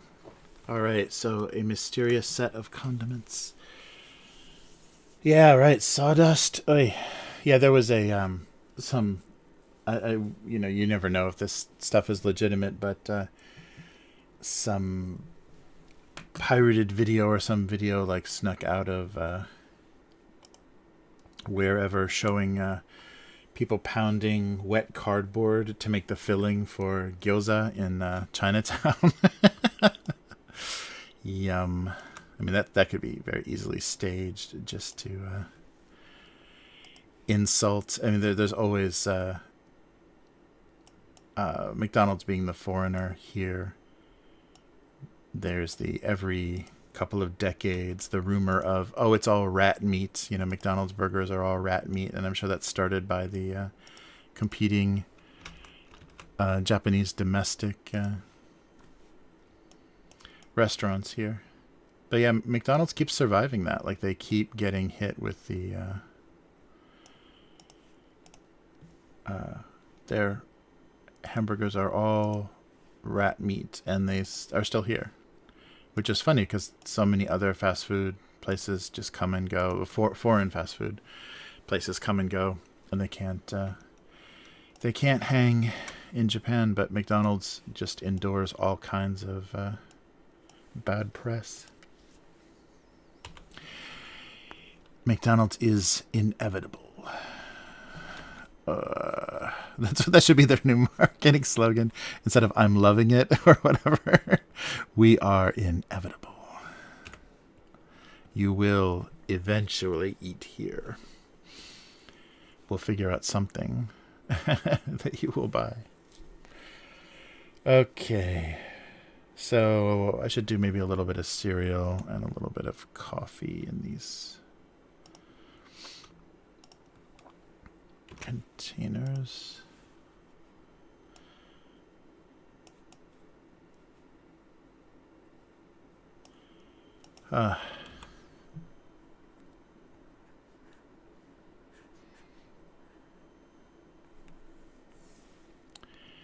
in some kind of lumpy looking cereal.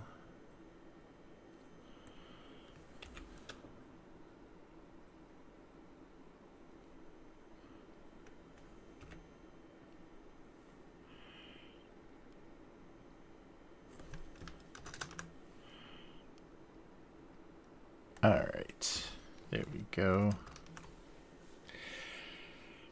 So should maybe the color of the milk should be something odd that I haven't done before. So it can be, yeah, more soy or something. How am I still not lighting this green screen?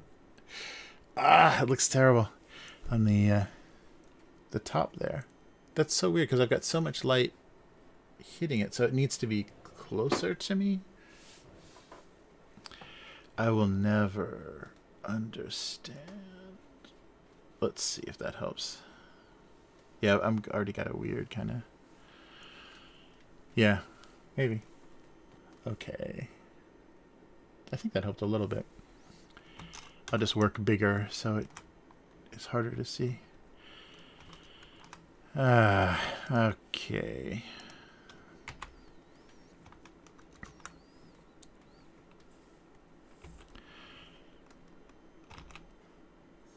Yeah, that's funny too. The idea, like fast food, the idea in Asia already was like, they already had it. They already had stand food or kind of festival food, street carts and stuff.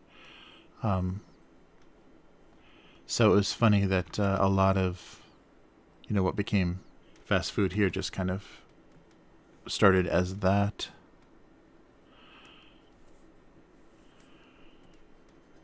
But still, the Western version of it prevailed. And then you had the domestic Japanese burger shops compete. I think there's something about the social part of it too, like a place to go sit and hang out. You see that like depressingly in the US where old people don't have diners or coffee shops anymore, so they go sit in a plastic chair under like blazing air conditioning at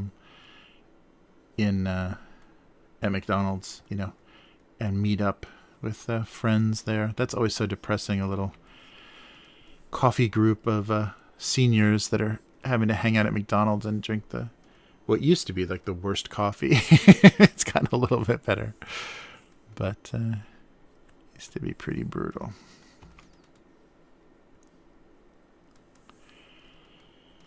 All right.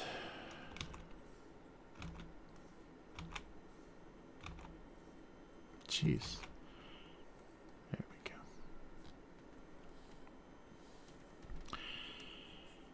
The spoon didn't get any kind of rendering here.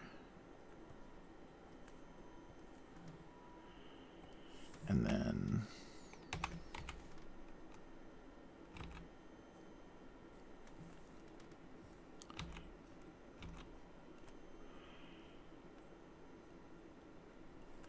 yeah, so this is it. This is the 20th anniversary of this cartoon this year, so I'm going to have to start thinking about something, like putting together a book. I think that's probably the best thing to do. So I'll try to come up with a way to vote on. Try to come up with a mechanism of like all the existing cartoons, a way to vote on them, and then ask you guys if there's any of your favorites that you want to see show up in the book. That would be fun. Yeah, so those are the two big projects this year that I really want to do are the Nmity Story collection and then the 20th anniversary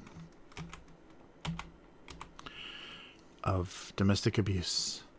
Completely unrelated and not cross-marketable in any way, but I'm going to be working on both of those. And I'll be promoting them on the Tabletop channel, which doesn't make any sense. And thank you guys for stopping by on the weekly live stream. I really appreciate that. That makes the chat so much more lively. And even if what I'm saying is so like, okay, whatever, I appreciate you guys because you're so friendly.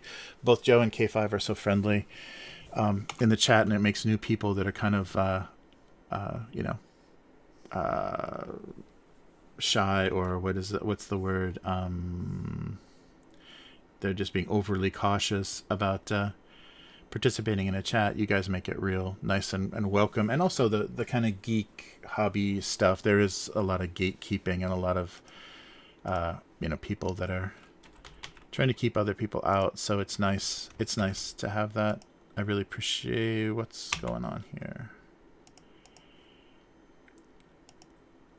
Appreciate the welcoming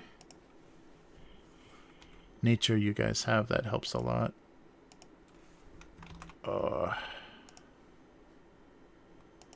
Yeah, because early on, we really attracted some pretty toxic people on that live stream. People that were just like, fact checking and correcting and complaining. They were just all full of, well, actually, I've made it worse. I've made the green screen worse. I can't do it. All right. So some sort of milk dilemma. Oh, there was a guy. I banned him from the channel because I was just getting so sick of it. There was a guy, really early on, who was just saying really weird stuff. I think he had some of his own problems. It was very unpredictable though, because sometimes he would comment with really constructive stuff. This was all about like the role playing and tabletop stuff. Sometimes he would say, "Oh, I remember this," or my dad used to play this game, or whatever. Would say certain things like that. And then other times he would just like do these psychotic rants, these like incel, the anti-Trump, like freaking out. Like I couldn't figure him quite out because he was pro-gun, so pro Second Amendment, but super anti-Trump. I think maybe from Florida or something, but he had on and off like an Antifa logo on his for his account, and just really, really angry, and would say so much insane stuff sometimes in comments that they would always be caught in the filter for review. And I just got tired of like looking at it every week, even though it was technically whatever that's called, interaction. it was people interacting with the channel. That was, it just got really weird and abusive, and he didn't enjoy anything we were saying and like wanted to correct everything we were saying. And it's like, why are you torturing yourself and it was for like at least a year. This guy was all over the channel every time, just complaining about everything, and sometimes going on these like weird psychotic rants. So like, this is not, I don't know what he's getting out of this. Maybe we looked like a fun target, but we didn't respond. Like I didn't respond on the chat, in the chat, or a couple of people that previously worked on the podcast with did engage him, and it was pretty not very toxic exchanges, but they did and kind of encourage him to keep at it. So fun stuff, Florida man. Yeah, right. Very unpredictable. Like I couldn't quite. Sometimes I thought I had an image of like who this person was, but then some pieces didn't fit. Yeah, it was pretty wacky. All right, so let's see if I can get this comment thing working. So I might have to switch some screens around here. This is all kind of new. Nope. This is all kind of new. Let's choose the correct page. Oh, I guess, the instance name, I guess, changes. So, yeah, it changes from session to session. That's why it keeps going blank, because the name of the window that's, opened in Chrome is different. Oh, but this is huge. It's huge. let's fix the scale here. Live. Cha-chum. Oh, actually, yeah, I can push. Okay, I guess I want the logo. I can just do that. Or I don't know. Yeah, the URL is good. Okay, something like that. Okay, you can see all my grammar checking Chrome extensions. Yes, I need to check my grammar in my writing a lot. Okay, okay, so now I want to be done here. Let's try this. Okay. Yeah, sorry, it's a little off-center. Oh, wait, I can... There we go. I was just one size off. There we go. So that's a little bit better. All right. So let's refresh this and see what's gone out since. Uh-oh. Yeah, there's one more. So the 4th, yeah, today's cartoon went out, and it's already, yeah. No interaction, but it exists, so we'll check back next week and find out. God damn, 2 periods again in the damn, okay, let me open that and fix it. It's the 4th, right? Oh, then there's 2 periods, yeah. So I'm gonna have to be careful. I think it kind of gets copied and pasted.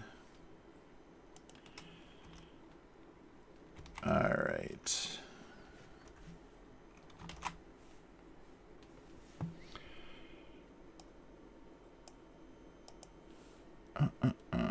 Sorry. Yeah, I don't notice until it's zoomed in that I'm working with a bad file.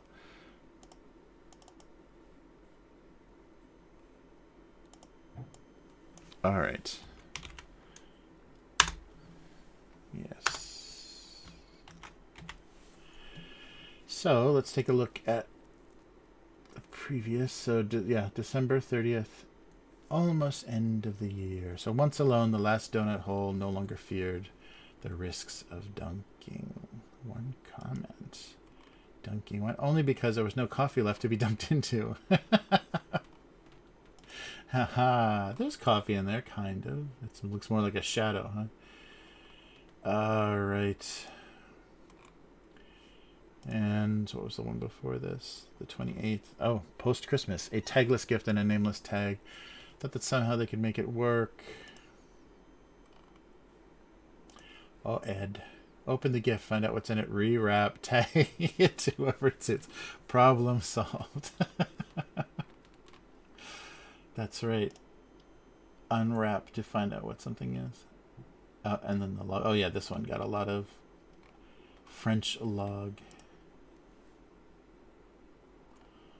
Yeah, that's right.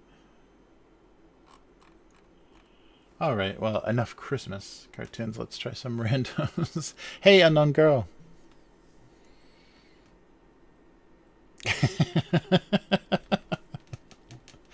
Yes, perfect. I don't check my... Yeah, unfortunately, it doesn't run in Photoshop. That would be nice. It runs in, like, everything else, all the word processors and everything.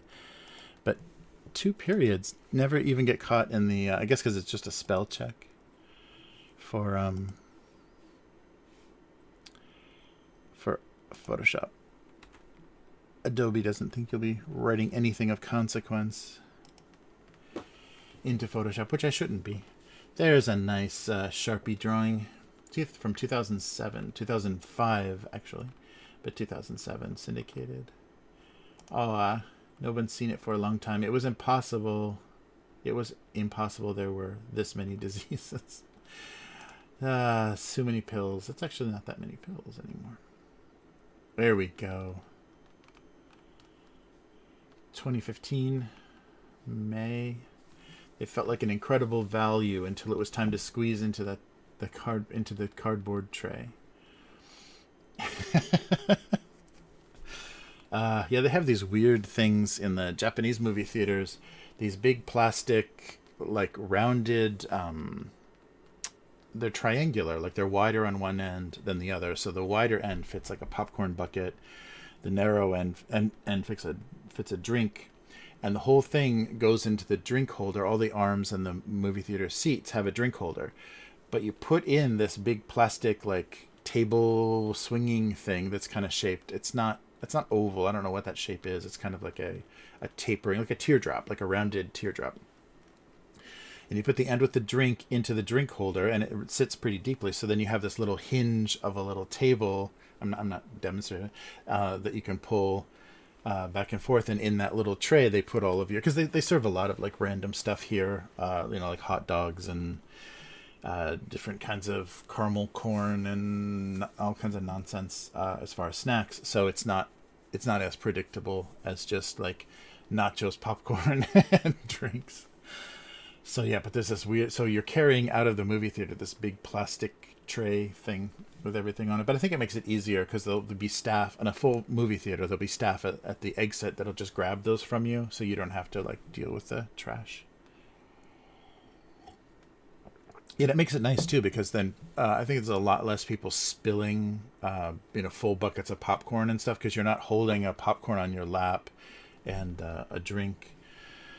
And trying to, put the drink in the holder and then just kind of, fumbling with whatever else there is. And even those like cardboard trays on your lap aren't the same. So yeah, that's a very standard thing here. So no matter which company or which movie theater you go to, they always have their little weird slotted tray.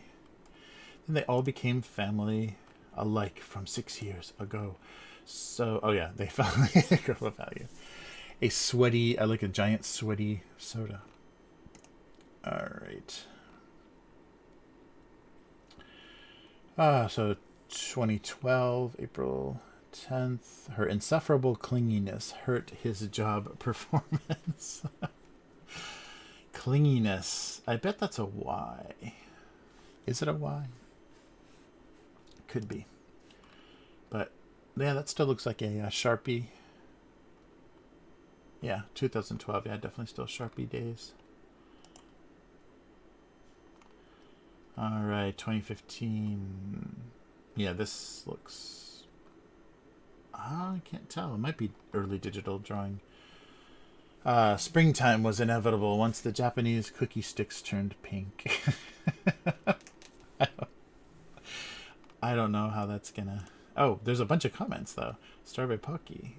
All right. Oh, I've already seen this.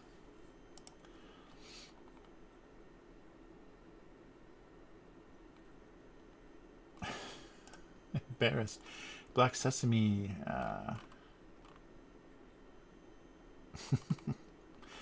Blushing cookie sticks.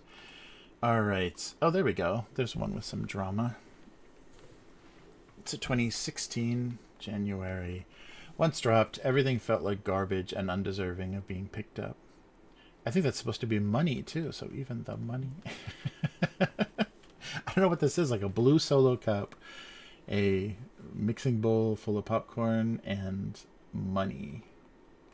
I wonder where this would have happened. You're right. That can be laundered. Oh, there we go. He got the fact, yeah. Laundered money. Nice. A like from 6 years in the future. Clinginess. Nice. Yeah, I did spell it right. I thought for sure. I'm sure I spell checked it at the time, but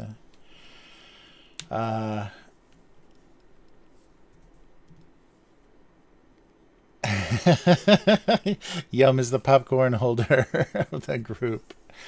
Nice. Good to see you, Yum. Sorry, I missed your entrance.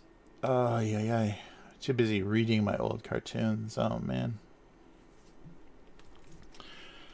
All right. Oh, there you go. Yeah, K5 found. Yeah, exactly. Yeah, it's like that. It seats heavy. Yeah, some are longer. I guess they're just custom made for whatever seats are there, because some of them go like they span, so maybe the opposite arm is actually doing a little of the support work too. Nice. Yeah, the plastic cinema tray. Nobody's needed those very much these past couple of years. Yikes. All right. Oh, here we're getting some of the Japanese ones. A tofu joke. So 2020, June. Tofu refused to admit any relationship to the soybean. All right, I added the soybean part. Bean there. Nice. Ah, okay. She says I'm the one, but the Billie Jean quote. Tofu is pronounced correctly. It should be spelled tofu. Oh, that's right. This weird Conan, the Boy of the Future guy. All right, one more. All right, 2014. There we go. Liquor bottles. What they all thought was a special occasion was actually just a Tuesday. This is Thursday. They partied right through Wednesday. Nice. It was only 1 p.m. Tuesday is special when you're with friends. There we go. The optimism of Katina. All right. Enough comments.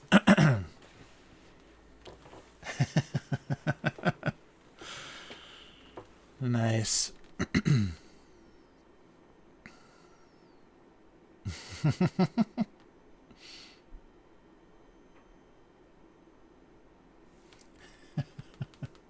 That's right, the popcorn holder does hold all the popcorn. And you can just blame other people when it's empty. All right. Yeah, so let's switch back to the drawing. So the convenience store stuff, I actually only got a chance to go to the grocery store this week because of all the New Year's activities, but I did find stuff that is in the kind of penny candy convenience store section, and it's really old. One of them is more than 100 years old, but very old kind of classic chocolate brands. Not like classic as in they're super famous, but kids grew up like seeing them very commonly in the little candy shops. So they're known, but maybe not some people's favorites, but not like international. Although the one did just say they opened a factory. The one company did open a factory in Vietnam just recently. So they are kind of recently expanding, which is funny. All right, so both of these are safe. Oh, what are we doing? We're doing the writing part. Oh, no. Hey, Estrella, Happy New Year. And I'm pronouncing your screen name wrong every time, aren't I? I have something stuck to my nose.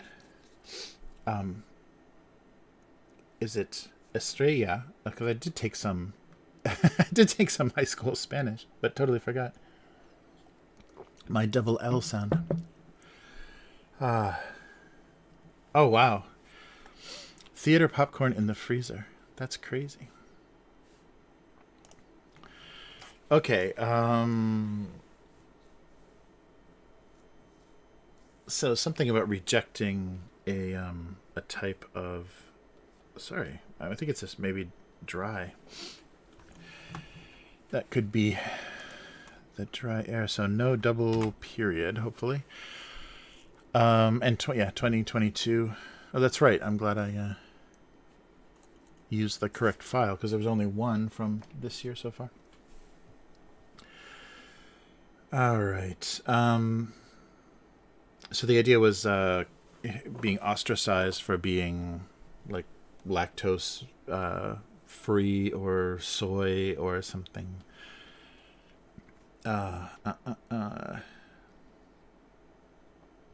So no association or no, they didn't tolerate. Or off-brand, or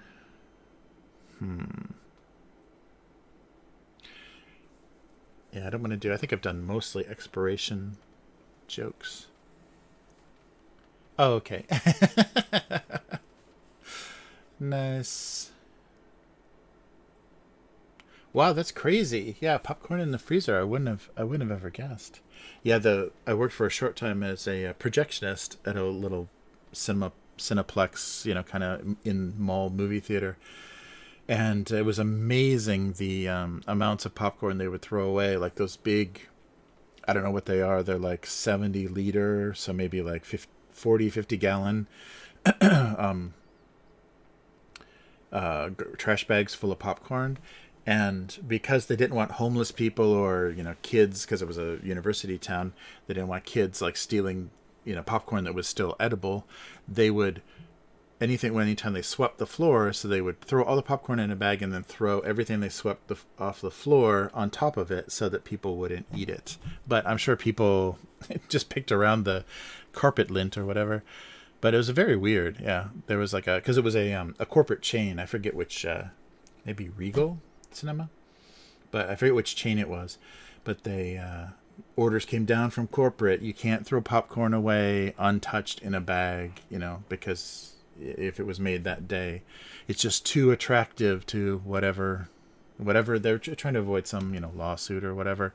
So they should put dirt all over it. That was so horrible. Oh, nice. Hey, some empty friend. Oh, that's great. So is it still, if you did in 2001, had digital projection started yet? Because I was still dealing with, this was in the 90s, so this was old school with the platters, where you get the reels, and you got to conform or not conform, you just got to splice together the 6 reels from the big metal cans onto a huge turntable. And so it's like one giant reel, and then you just run it through the projector from one platter to another. So there's like 3 or 4 platters, depending on the size of the equipment, and you just run it back and forth between platters for screening. But you've got to check your splices. So when you finally assemble the print, you can screen it that night after the theaters close. So usually you're up until like 2 a.m., but you can watch the new release movies for free. But it was all film. It was all physical film. So yeah, film and platters. Oh, that's great. Yeah, I had one of my coworkers had a bad splice that literally, I think in the second reel, caught and split the 35 millimeter film strip perfectly in half. So one half, but it was after it had left the gate. So it was like on a roller, like returning back to the take-up platter, and it split at that time. So literally half of the width of it was going onto the floor in a big pile, and half of the width was winding onto the platter and split. So we had to order new reels because he split the entire later 2/3 of the film. But yeah, there's all kinds of fun. That was a good job, like the pressure of that job, like when something went wrong and you had to fix it as fast as possible because you had an entire movie theater full of people waiting.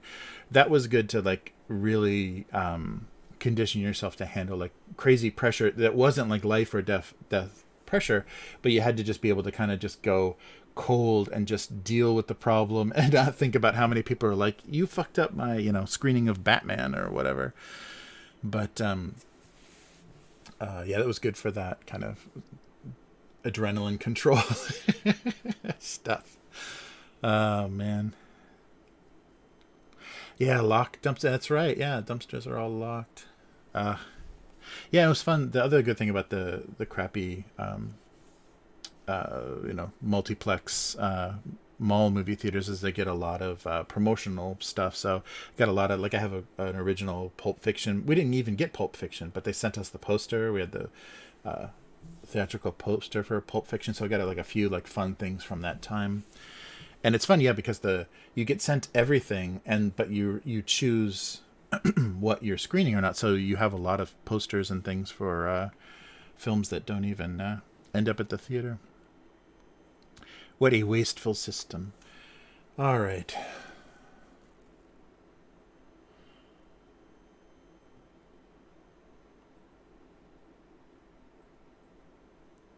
Oh, nice.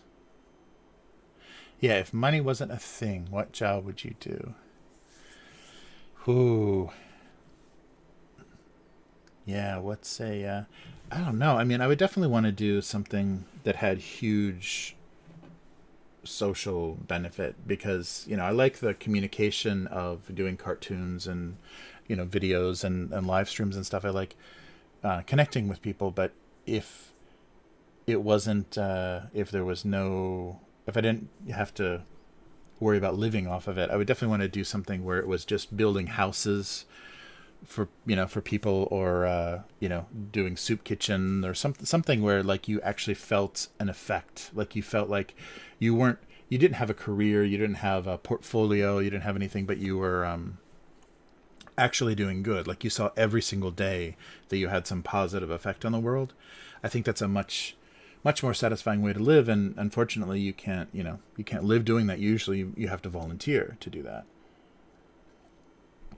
So something that would be strictly volunteer work would be, that's treated as volunteer work now, would be great to have as yeah, to actually feel like, wow, the world is now better because I did this, instead of just, well, I can pay my rent or whatever.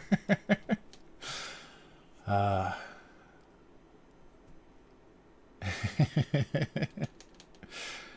oh, wow, an 18 screen theater. Oh, I can't even imagine. Yeah, solo, I can't imagine that. Yeah, we were only. They added 2 screens when I was there, but we were only 6 up to 8.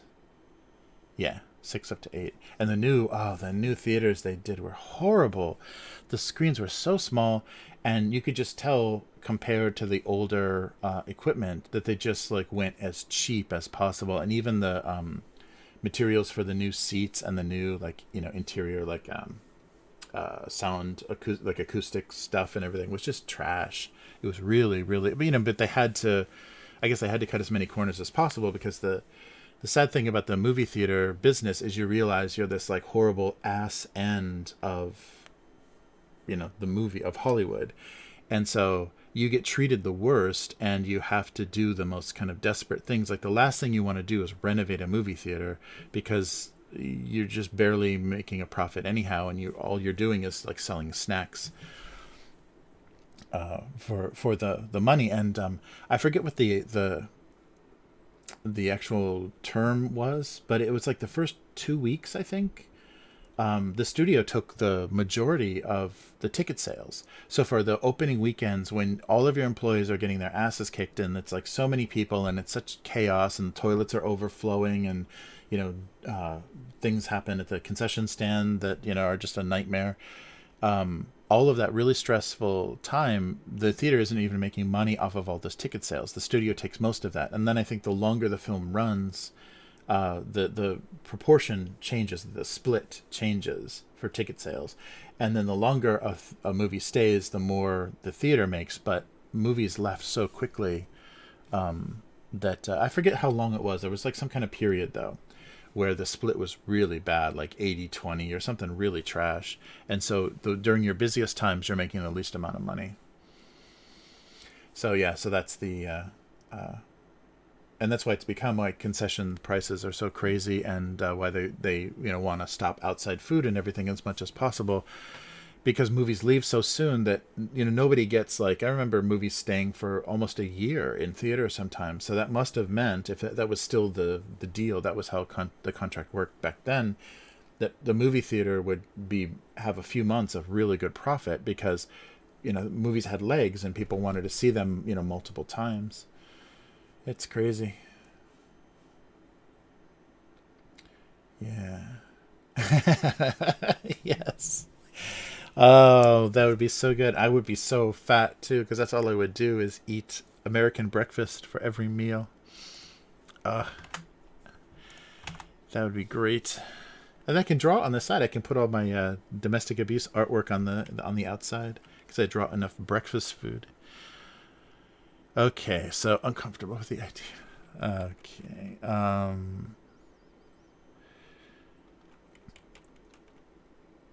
So something, the idea, they were getting used to the idea of soy milk, or it could be any kind of milk, right? Because there's been like oat milk and almond milk, and I saw macadamia milk and pistachio milk. So it can be any kind of nut milk or whatever. Yeah, right. I put such a burden on the healthcare system in Japan from all the newly obese Japanese. Oh yeah, but once just that, yeah, that kind of greasy spoon, diner breakfast. Yeah, that'd be the best. Getting Dealing with all the grease though would be the problem in Japan. I just have to drive on the highway at night and just throw it off the overpasses. All right. So something about soy. They were still confused about some kind of nut milk. I don't know. Nut milk jokes are going to be dated very soon, though. Yeah, I love almond milk. That's the I get stuck at a Starbucks kind of weekly for one of my cafe lessons. A student I've had forever, so we keep we keep going to the same terrible Starbucks. But they don't clean the machine very well, or they are always burning they're doing something bad. So the espresso drinks are always really really bitter. And the stupid thing about Starbucks in Japan is regular coffee and espresso are the exact same price. So there's no cheap coffee there. Everything is like about $5. So you can't get, if you get a small coffee that doesn't it costs almost the same as a latte. So I get an espresso drink and I switch to almond milk, which they just started doing there, because then you can't taste it. Almond milk is bitter enough that it covers the burnt or the just the. I don't think it's burnt, but it's like a dirty machine. Like they don't clean the little. I don't know what it's called, but where you pack the espresso grounds into it. I don't think they clean that very well between making cups of coffee. So you get some old grounds and then that have been run a few times, and it makes it really, really disgusting and bitter. And so a lot of the kids are really bad at making the coffee. So almond milk saved me from from that terrible coffee. Uh, mm, mm, mm.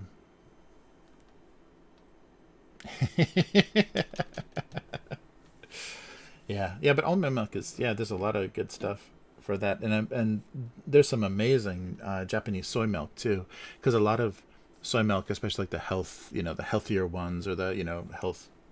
If it's still a thing, I keep thinking like health food stores are still a thing, but they probably aren't, because like Whole Foods and everything, I think have taken up all of that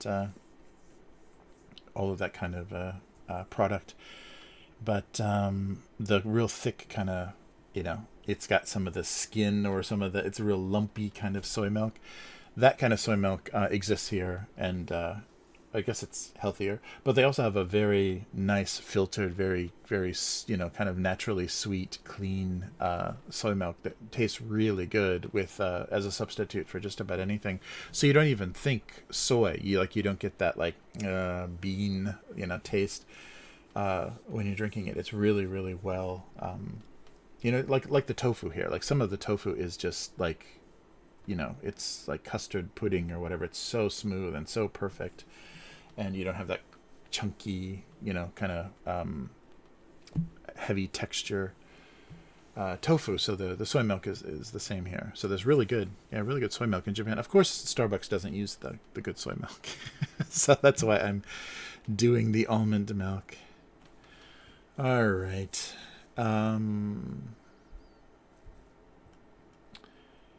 Uh, uh, so something about rejecting.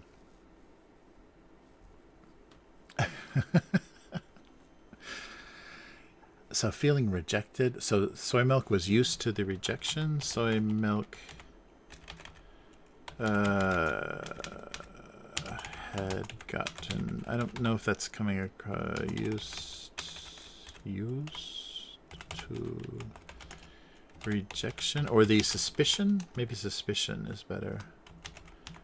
I don't know.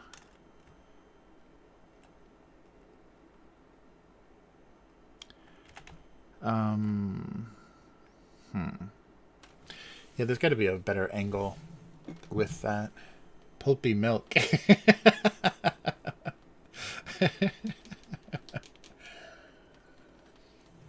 Yeah, a lot of the soy stuff here, there's a whole range of like real thick unprocessed, like basically not processed but unfiltered, and then there's the stuff that's filtered with really fine, in really fine ways that make it real smooth and really nice. Yeah, it's very funny.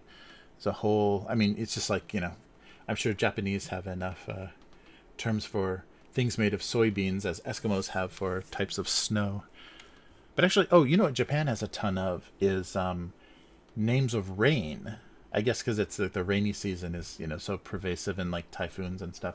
So Japanese has an insane number of words for types of rain, and most of them are the onomatopoeia, the sound words.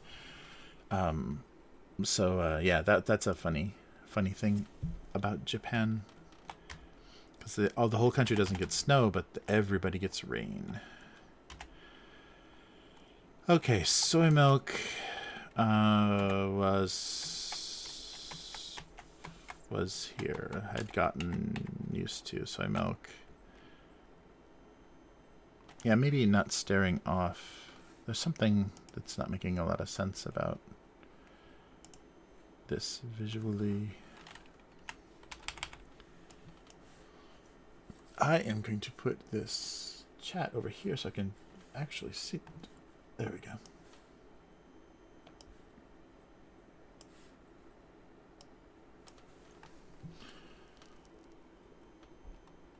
Ah, yeah.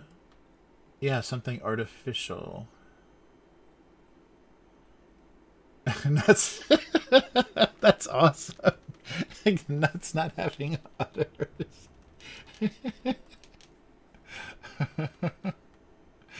Yeah, nuts not having udders is pretty funny.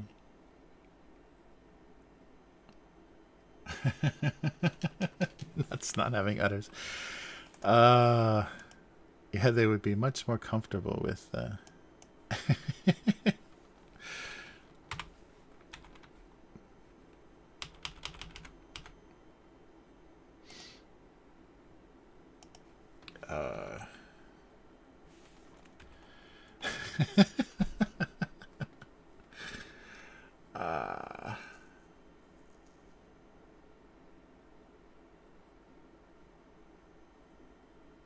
yeah, right. Yeah, fermented milk is lovely. Yeah, it's very funny. Yeah, the milk here, like cow's milk here, is very funny because they feed a very heavy corn. Maybe I said this before, but the feed for cows here is very heavy corn. So the dairy cows as well, they're fed a lot of corn. That Japan imports a lot of corn from the U.S. for feed, and so the milk here tastes corny. Like the first time I ever tasted Japanese milk, I was like, whoa, that's corn. Like I can taste the corn feed in the milk. So yeah, that was hard to get used to. Utterly nuts. Yeah, but nuts and udders is very funny. Utterly nuts. Yeah, maybe I should just make a subtle udder reference. Utterly.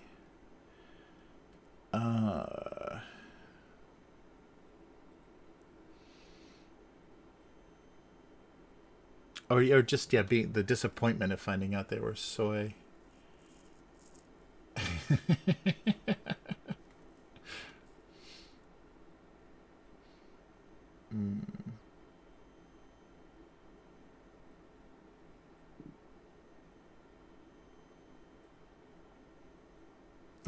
Yes, soy. Utterly nuts. Yeah.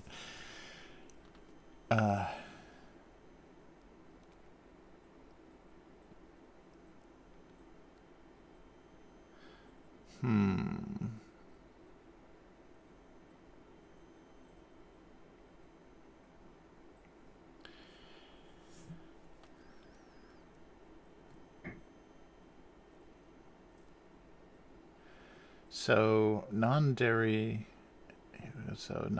and not soy meant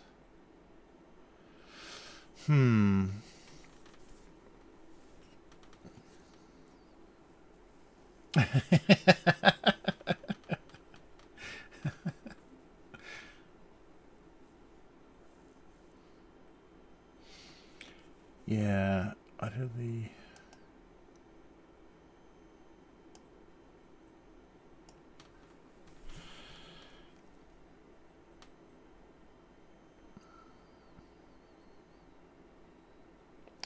So, nut or bean related milk.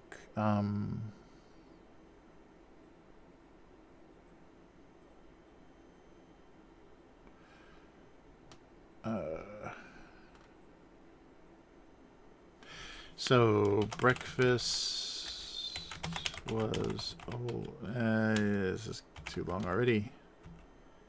No.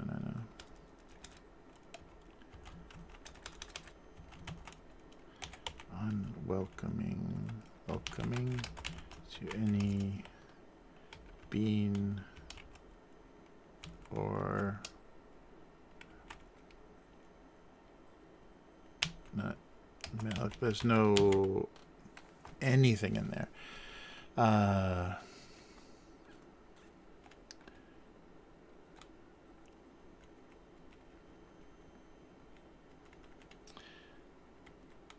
Soybean. I wonder if soybeans are one of those things that they're not beans, they're nuts. And someone will say that in the comments.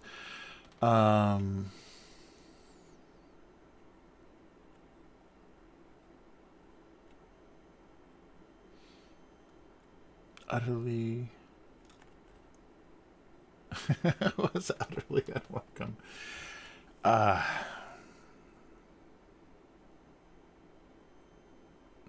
So surprisingly unwelcoming, or was often unwelcoming. Often unwelcoming to any bean or nut milk. Yeah, that's as ugly a way to say it. I think nut milk sounds so disgusting. Bean or nut milk sounds bad. Bean milk. I think that's why they call it soy milk, is because if you said soybean milk, nobody would. It sounds even less appetizing, and all you picture is like the green husk of soybeans. The shell, whatever that is. The pod. Breakfast was often unwelcoming to any bean or nut milk.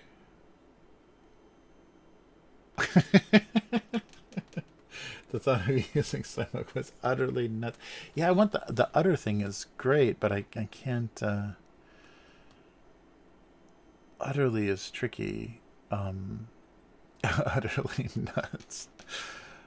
Yeah,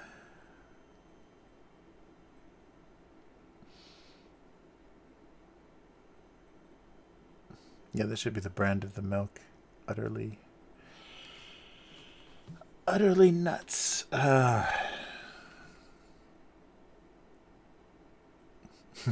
Yeah, the rhythm of nut utters, though, is pretty funny.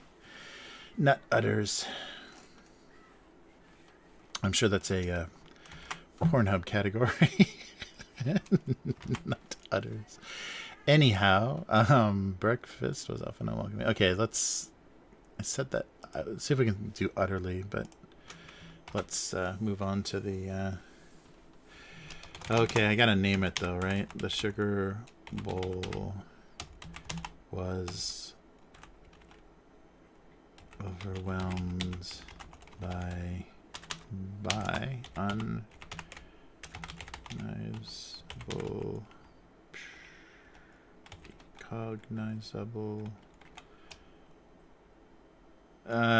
it's not even a good rhythm. Unrecognizable condiments, unfamiliar condiments, unknown seasonings, unknown seasoning.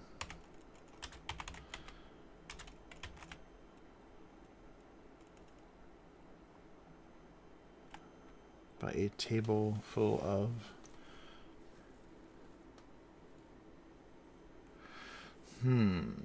nutters is a pretty. Oh yeah, right. I have heard that.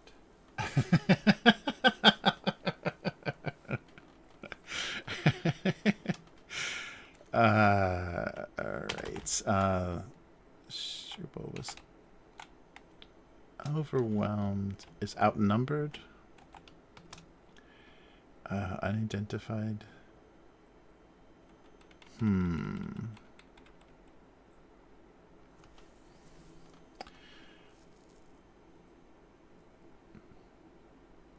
Right, right. Yeah, I wonder if nuts is one of those forbidden words now because people are so sensitive to mental health.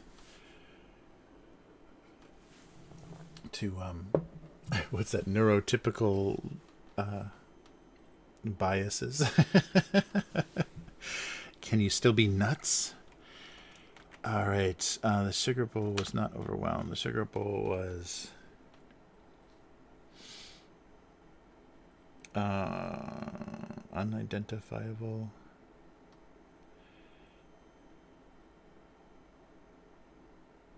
Was surrounded by.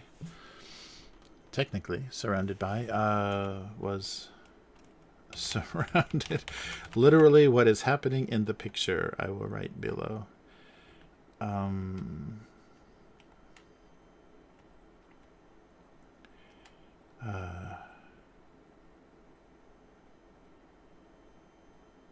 Unfamiliar. Is unfamiliar seasonings might be. The sugar bowl.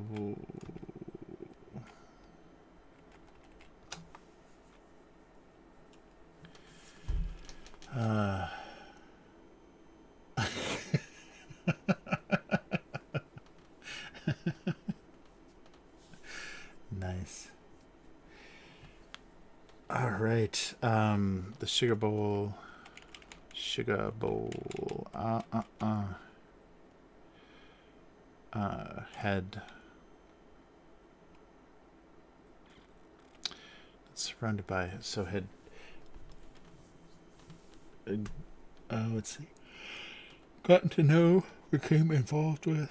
Yawning. The sugar bowl had become mixed up with, placed amongst.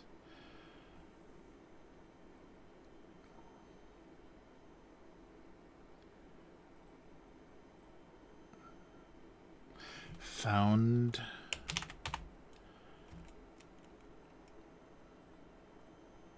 Suddenly found. Suddenly, it's so exciting.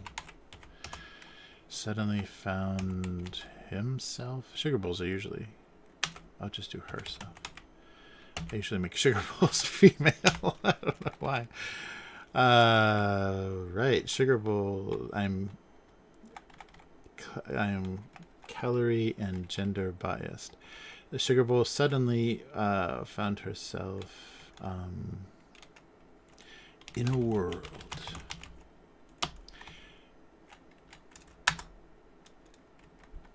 I don't maybe need suddenly. Well, I guess yeah, being placed on a table can suddenly change surroundings. But what's funny about that?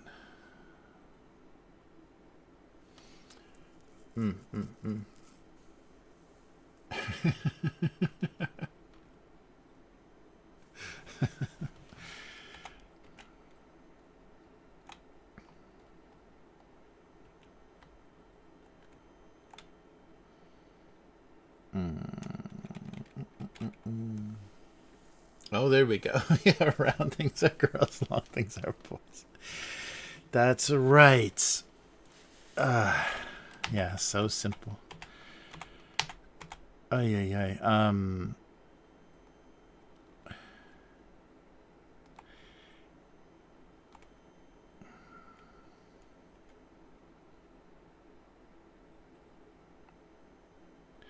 Curious and unfamiliar. Curiouser and curiouser. Yeah, and Alice in Wonderland, Sugar Bowl.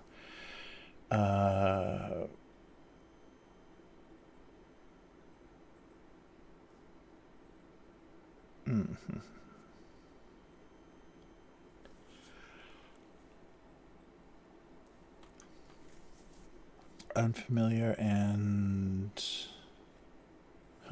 there's a mysterious world of unfamiliar seasonings.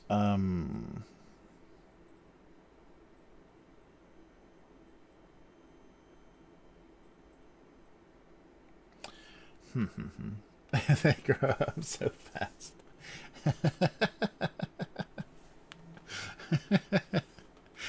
Nice. The sugar bowl, maybe not suddenly. In a... Yeah, this just feels very, like, weirdly mysterious. That's wrong. There we go.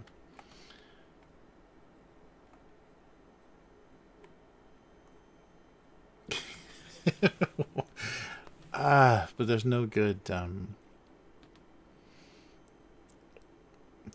reason why that happened, or there's no good context for why that happened.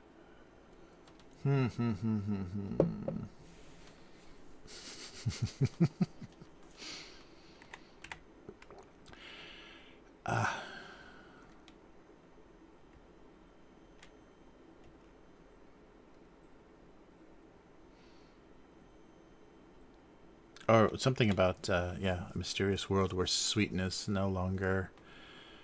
oh, that might be funny, yeah, so out of the kind of salty...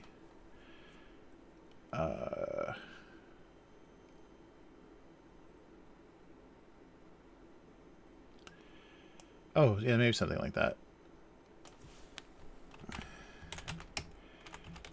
Sweetness no longer dominated. That's not good. Oh, but if I take away the, yeah, unfamiliar seasonings.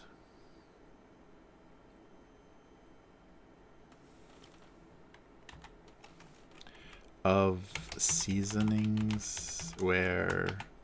Page 3.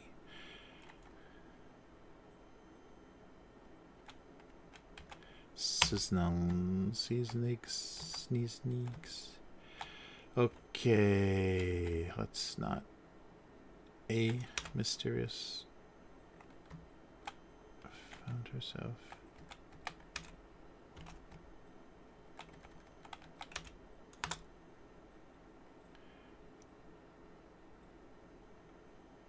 World of seasonings. Was now instead of found. Oh, found herself. Had entered. Was in.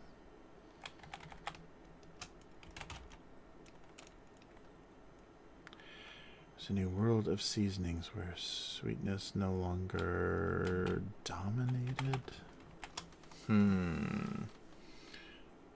Yeah, you get a short story about the adventures of a sugar bowl.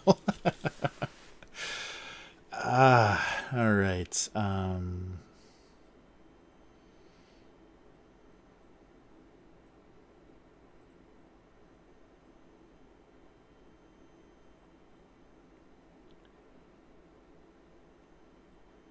nothing was sweet.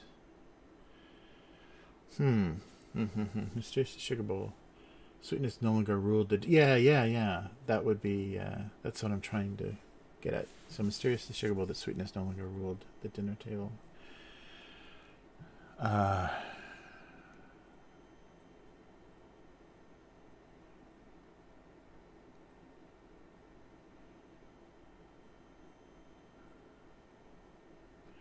monopoly on sweet was the only... Consistently tried to be the sweetest thing on the table.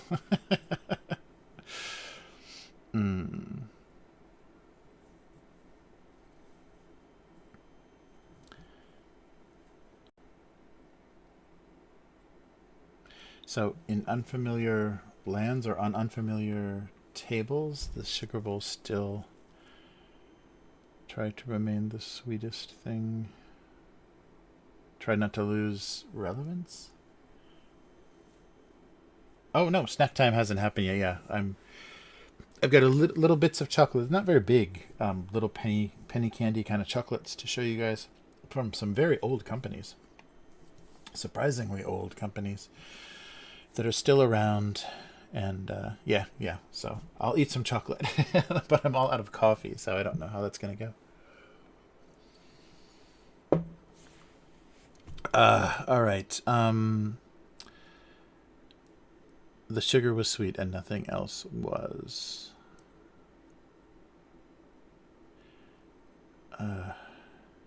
So there was less demand for sweet. Sweet wasn't the best thing ever.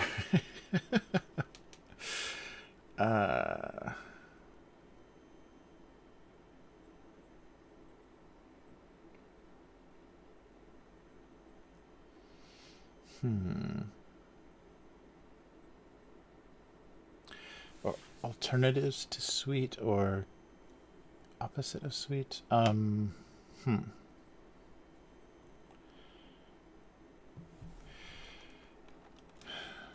Mysterious world is maybe a little too much. So,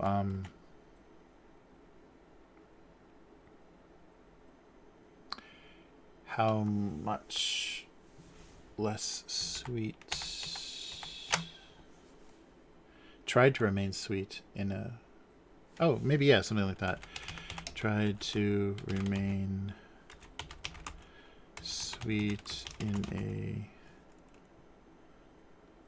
among...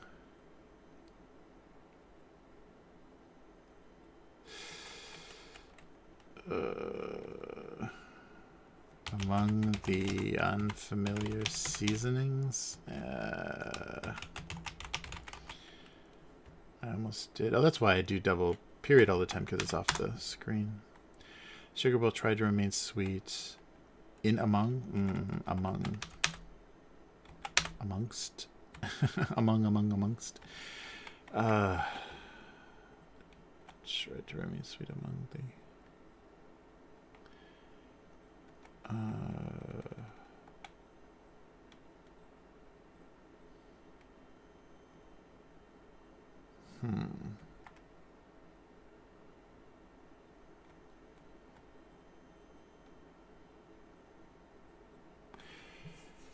Well, there's got to be a pun, yeah, instead of dominated.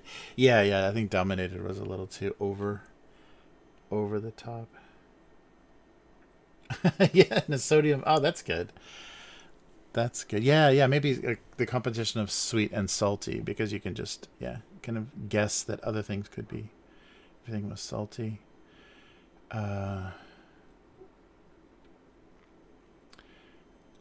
The Sugar Bowl fought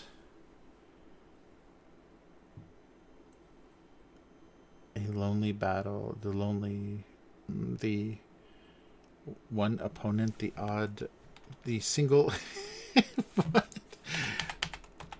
a one-sided battle. Sugar Bowl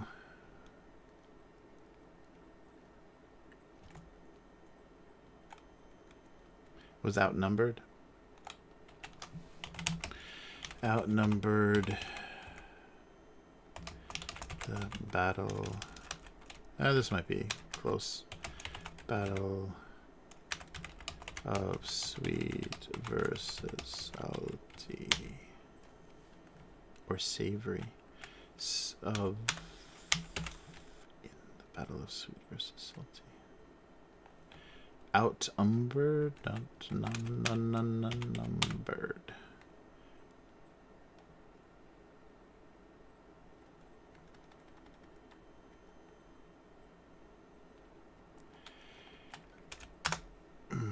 Sugar Bowl was outnumbered in the battle of sweet versus salty. Or savory? Nice. Yeah. Yeah, I think the outnumbered thing makes sense. I should have reinforced that with maybe the colors, but I think it will work.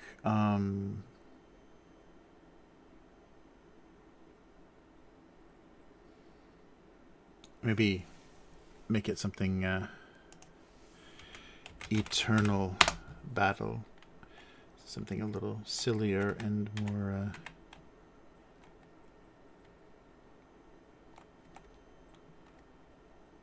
of sweet versus salty.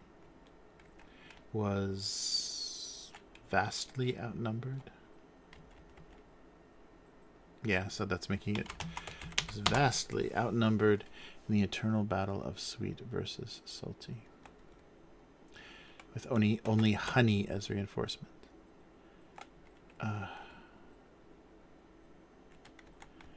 Is it too much? I like vastly outnumbered. It's only 5 things, but it's vastly outnumbered in the eternal battle of sweet versus salty.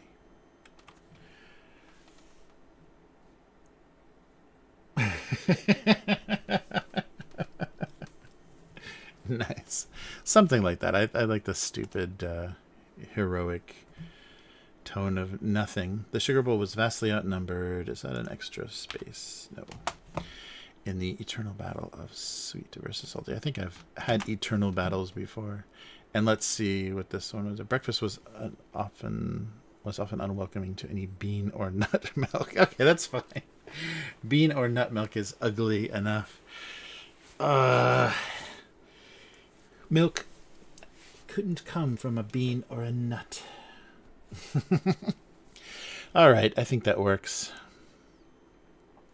So let me do some spell checkery without 2 periods.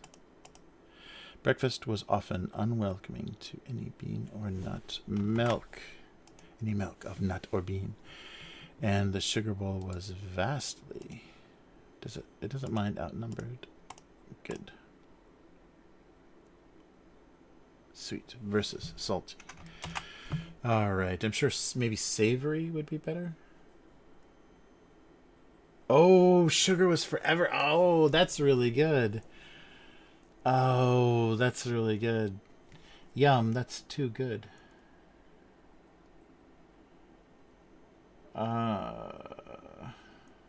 Sugar was forever is really good.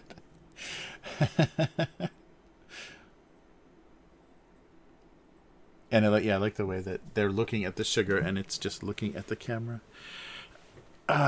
Sugar was forever. That's really good. Low Kit Kat. I'm sure in Japan there's a low Kit Kat. Riruru Kit Kat. Kitsukatsu. Kitsukatsu. Sugar was forever is so good.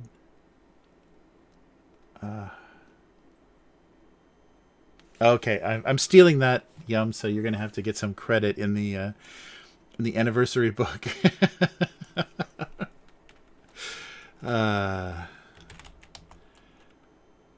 Maybe just salty seasonings.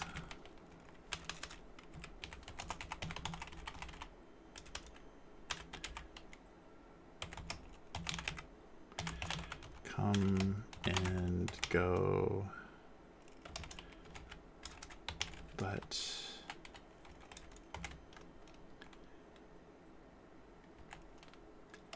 sugar was forever? Yeah, forever. That's great. Double period.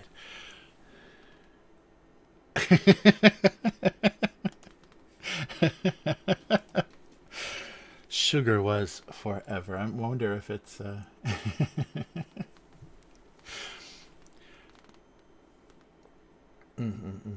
Yeah, come and go is good.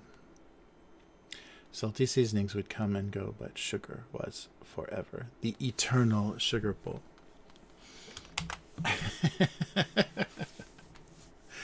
Good stuff, good stuff. Yeah, Yum, that's excellent. Yeah, that's much better than my fake heroic sugar battle.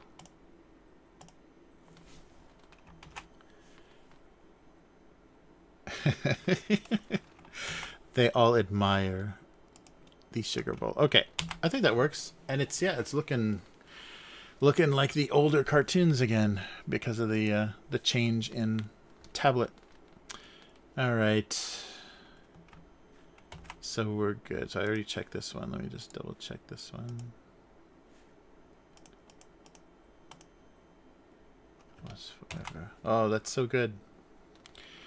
Thank you. Oh, no. There we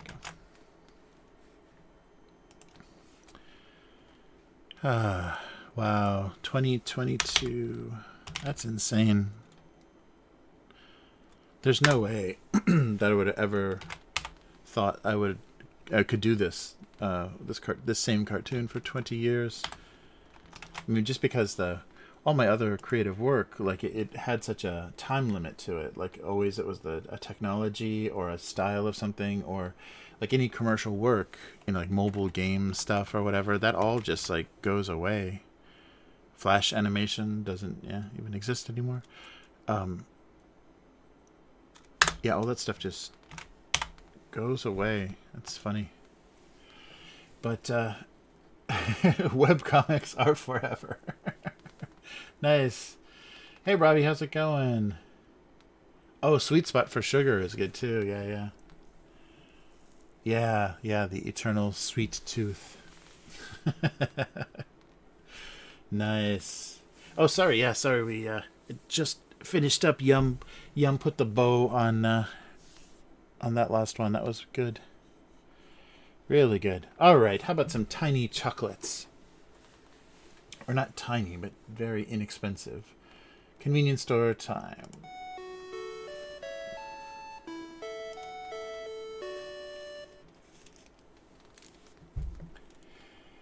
All right. Well, I haven't figured out the origin of this name. That's weird. Yeah, so one of these chocolates is called... Oh, it's got a... they've updated... So this is the updated version. So here is... Oop, can you see? There we go. I just tilt it and it shows up. Tiroru chocolate. So Tiroru is... I don't know what they're supposed to be saying, because it does sound like a katakana version of a word. And it was, so in 1979 they came up with this little 10-cent chocolate, and I think actually the 10-cent chocolate is this one. This is the 30-cent or 30 yen. Sorry, this is, of course, I'm trying to give you an equivalent, but the 10-cent one is like a little square, and this was 30 yen, so it's like 3 of those squares, and it's just like kind of the standard little chocolate bar with the foil wrapping. But the company is over 100 years old. 1903 it was established. And they spun off this name. I guess this like older classic name. It's got a, it looks like, I don't know who that's supposed to be. It's not like a Greek god or anything. Like it doesn't look like Mercury or Hermes or anything. Just a little dude with a feather in his hat. This is Tirol under it. Is that something? Am I like missing some classical reference or something? I just wanted that first name. Yeah, because if you just search that, now Tyrol is in some strange country. Yeah, there's a... Oh, so maybe. No, maybe they are kind of naming it off the place name. Is that in Austria? Where is that? Spelled with a Y. North Tirol. Maybe. So maybe they are... Yeah, Nord Tirol. Yeah. Where is this? It looks like Switzerland. It's very Alpy. But it's... Yeah. So I'm seeing it spelled both ways. So that must be the origin. So it's supposed to be like a little Swiss kid with his little his little hat that he wears in the Alps. Yeah. I think that's what it is. So it's a place name. So yeah, it's not based on mythology or anything. So I think they're trying to evoke, that this is a Swiss chocolate style. So this is just their very default, very basic chocolate. And they changed, so they separated in the 70s. They separated, or was it the 70s? No, sorry. In the 2000s, not even the 70s. So this name of chocolate, one of their little products, became very standard, and then they spun it off in 2000. So I think this retro packaging is probably from the 2000s. But yeah, you can see just a standard block of chocolate with some I don't know what that is, some kind of styrofoam stuck to it. I hope that's like puffed rice or something. But yeah, so it's just imprinted. Oh yeah, the little guy is on there too. And this is more the the updated logo. It looks more French, like they make each letter a different color in the more modern version of it. But I like this retro packaging. Oh yeah, it's got some stuff in it. Oh, it's nougat. Wow. Actually, they injected some kind of... Well, that's pretty good. It's sweet. It's like the sweet kind of kids chocolate, not the kind of adult flavor. But inside each of the little blocks, I don't know if you can see, there's a little piece of nougat. That's not bad. Wow. Yeah, so this is an ancient chocolate company. They said so. Just the Tyrol company, Tyrol. I don't know how you'd even say that, like with a Austrian or Swiss accent. Just that company is already 18 years old. So the original founding company is crazy old. It's going to be 120 years old next year. Yeah, but the chocolate's not bad. And it said that they got into the frozen dessert, like frozen like ice cream bar market, but they dropped out recently. Maybe because a lot of the Japanese companies are expanding all over Asia, so the ice bars and stuff are getting pretty popular. Wow, this is really good. Not what I expected. With the when the chocolates look like this, I expect kind of like the grandma flavor, like the kind of like some weird liqueur flavor, like some rum or not rum, but like sherry or alcohol flavor. But that is really good. It's really light in the middle and sweet. Sorry, I'm gonna eat on camera. This is disgusting.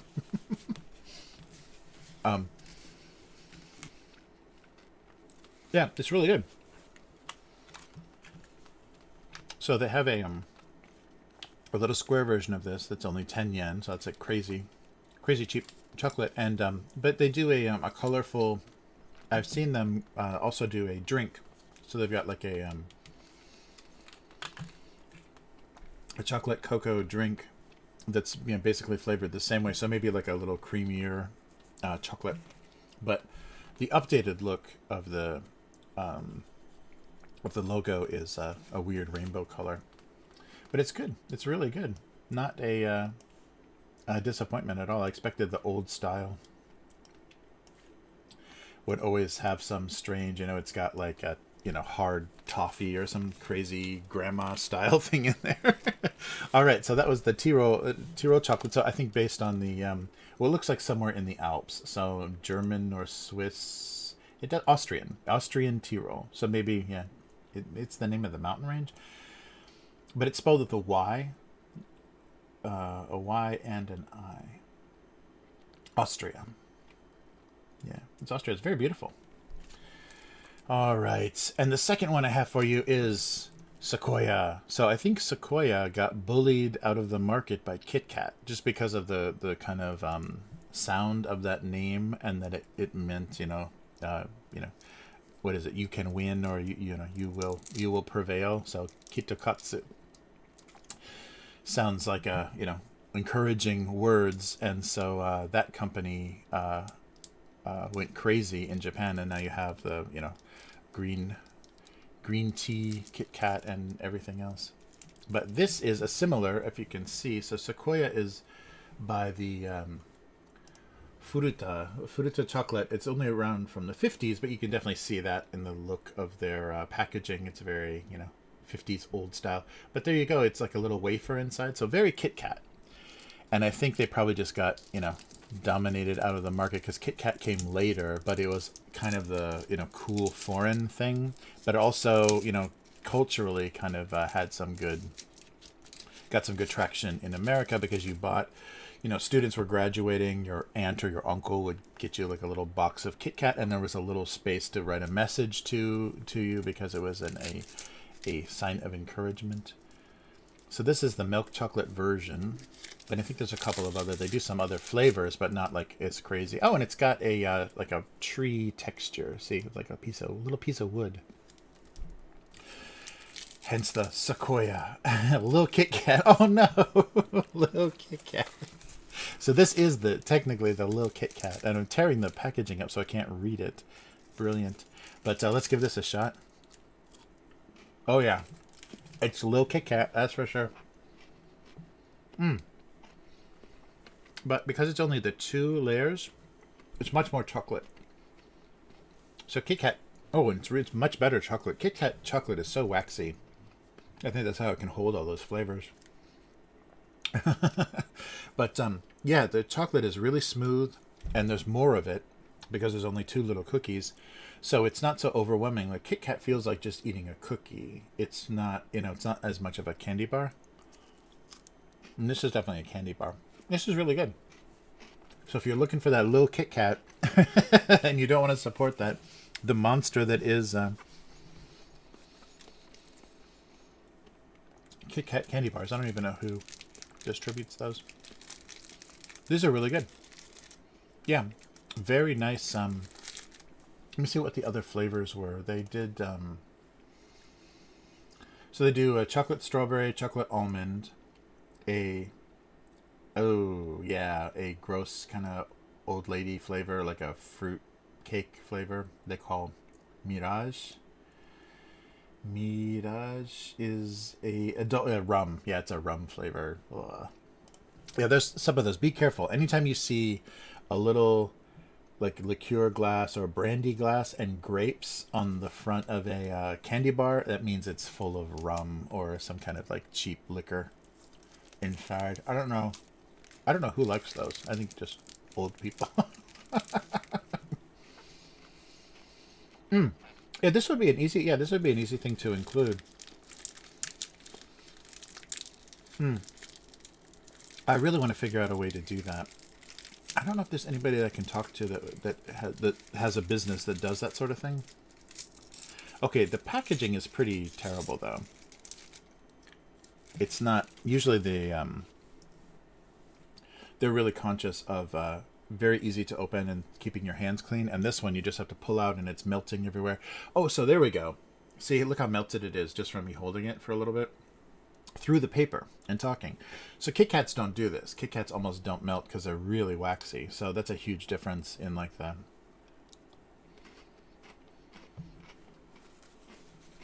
kind of what would you call that? Finger friendliness or the cleanliness or whatever. Yeah, you guys should definitely try those and be able to compare. And comparing that to a Kit Kat would be fun too, like do a weird Kit Kat flavor. So they try to do a few different flavors, but not the crazy like whatever it was, like 40 flavors of Kit Kat chocolate. Wow, that was really good. So both of those are surprisingly, they're sweeter chocolate than a lot of the Japanese. So maybe the older style of chocolate is sweet. Like when it first came here, they thought, yes, it should be sweet chocolate. Now it's getting much more semi-sweet. A lot of the standard chocolate brands don't make a very sugary, like sweet chocolate. But both of those were really good. Yeah, so both Sequoia and the Tea-Roll.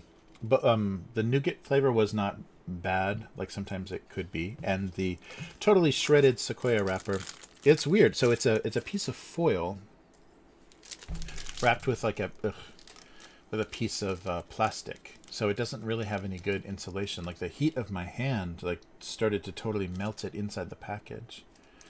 So, but it's better chocolate though. It's a better taste than Kit Kat, but just harder to eat. That's weird. So I guess they opted for less delicious, but doesn't melt in your fingers. That's a weird, I don't know, some scientist has to balance those factors.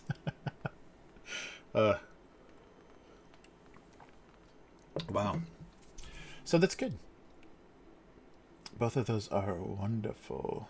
Wow. Yeah, I was really surprised. So I didn't have, these were just from the penny candy section at the grocery store. So sometimes the grocery stores in Japan we'll have the candy aisle with all the crazy, plastic toys and, shiny, crazy stuff. And then they'll have something that looks like the old fashioned, like Showa era candies, where it's like little wooden boxes, like little wooden shelves, little trays with the little candies in them. And you can just pick an assortment of them, and you end up, only spending $1, and you get a big variety of, little tastes, little old style bubble gum. And like I said, a lot of the candies are made from rice powder, so they could make them cheaper because they were not based in some of the more expensive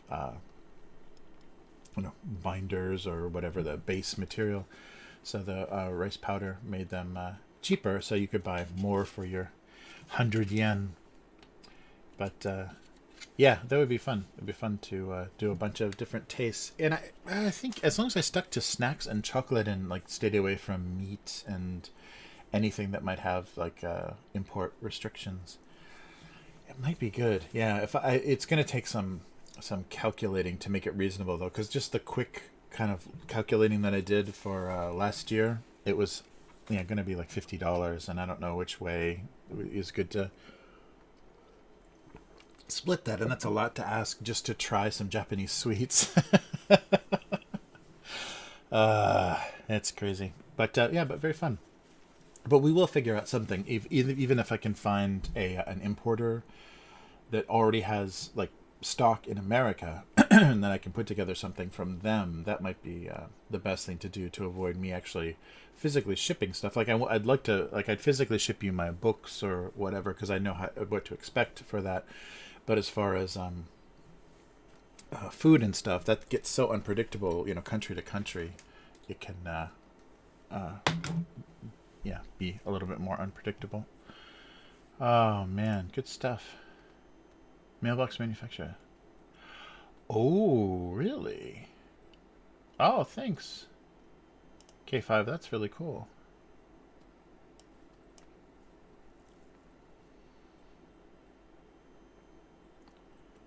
Nice. We can start the abuse snack food. Abuse snack box. It'd be so fun. That would be really fun to curate, Japanese food, sets of like Japanese food snacks and stuff. That would be really fun. Yeah. Mail or box manufacturers. I'll take a look and see what I can find.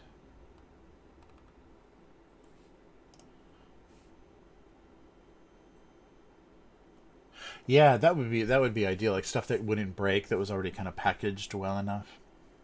That would be very cool. Yeah, I think if I stuck to snacks, my first idea was maybe too big, where I wanted to do like the whole range of different stuff they have here. But if I stuck to just snacks and kept it like just a little range, so maybe not much more than I do on one live stream, that might be kind of fun.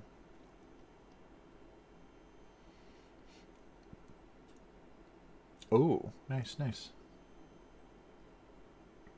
Oh, thanks, Estrella. Yeah, that app where you can buy all goodies. Nice. Yeah, I'll take a look and see, because I know a lot of stuff gets imported now. Because I know like Daiso exists in Los Angeles, which probably means they import a lot of the Japanese tea and stuff, because they deal with a lot of overstock and everything. That's how they maintain their 100 yen. They can sell for 100 yen. They do a lot of overstock, so they might be doing a lot of importing as well. And the distributors are maybe dealing with Daiso and the Asian grocery stores. Yeah, that would be good. Yeah, or the same. Yeah, find somebody that's like a decent snack box company and just do it all together. Yeah, because I could probably source. If they won't send it to Japan, which would be silly, I could probably source everything as long as I had advanced warning of what was in the box. I could match it here, and then we could all do it. Yeah, I'll try to find a way to make, because that would be really fun. Like communal food stuff, like tasting different foods would be so fun together. And different reactions. Would have to definitely start a 20-person Zoom call or whatever with everybody eating. Ew, I hate orange chocolate. Mm. Yeah, that's not a bad idea. Oh, that's cool. Yeah, they bubble wrap all the bottles. Yeah, that's very clever. Yeah, I'll have to do some more investigating and see what's out there because we're also dealing with, North America, Australia, possibly England or Europe. So that might get a little trickier. Yeah, it was really daunting. I'm sorry, I'm not so, so as young and motivated as I once was. But yeah, as soon as I saw the price getting up there, I'm like, no one is gonna want to pay this for me to send them a box of snacks because the price of the shipping was more than the snacks at one point. Yeah, that's the frustrating part of what's happened to shipping between, especially the U.S. and Japan. It's gotten really bad. U.S. I'm sorry, UK. The UK and Japan is still doing okay. I'm getting some pretty good deals, like £5 shipping on books and stuff, which is pretty good. We'll figure it out. Snack box cast. Yeah, that'd be fun. Yeah, yeah, it would be a fun thing to do. And when we could, theme it, it could start as Japanese, and then we could just get goofy and try stuff all over the place. So we all had opportunities to eat things we might actually like. Good stuff. Okay, let me get my giant convenience store face out of here. All right. Well, the new setup wasn't as bad as I thought. I was really worried that this. Oh, there we go. This whole time I was going to be hitting my head on stuff and knocking stuff over. But not too bad. And I hope it sounded and didn't look too much more different than before. I got to find just the right height to put this in the little cardioid pattern, but not so much on camera. Oh wow. Yeah. Yeah, definitely. We gotta find a good source for that because that would be a really fun thing to do together.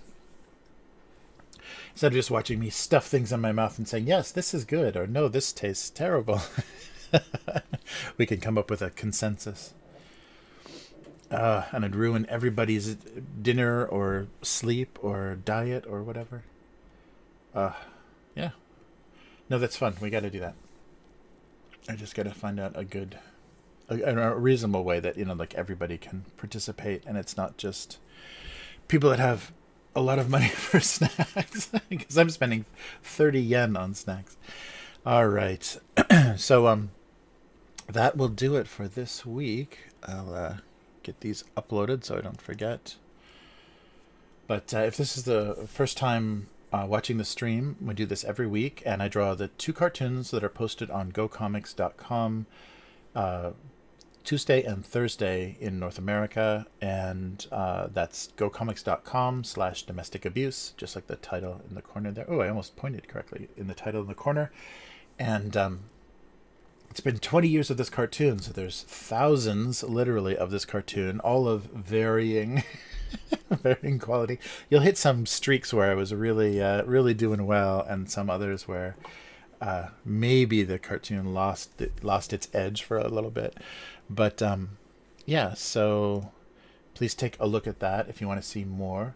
And you can go back to live streams. The fun thing, or the thing that I think it's fun to do with a live stream, is if there's a cartoon that you laughed at or you thought was particularly fun, you can, if it was done in the last few years, you can then go back and watch it actually being drawn in the live stream and see how it came to be. Like, see what forces, what geniuses in the chat actually did all the writing for me. Yeah. Pretty soon I'm just going to ask for one word from everybody, and we're just going to do this like Mad Libs style cartoon. All right. Yeah, thank you everyone for being here. It's so fun to have the stream. I really appreciate everybody hanging out. And someday we'll get up to that 1,000 subscriber limit and get us a join button. That would be fun. But I will probably do a little bit more cyberpunk before next week. Yeah, and I would recommend if maybe Sedona, maybe it's too late for Sedona. Maybe Sedona should try Witcher 3 if gothic monster horror and also like kind of medieval fantasy sounds good. It's got good combinations of that, and I'll continue to. Oh yeah, that's right. The season finale of Wheel of Time already happened. So yeah, we'll see. We'll see what happens with these shows. I haven't found anything that. Well, I'm looking forward to. So we've got Better Call Saul last season coming up, and Ozark last season, maybe first part of the last season. I think both of them are breaking up their last seasons, so that'll be some good streaming series. But yeah, very cool. So take care, everyone. Be safe, and hopefully avoid all of the new stuff coming at us. And we'll be back again next week. So abusecartoons.com and abusecartoons on social media. And I will see you next week. Goodbye.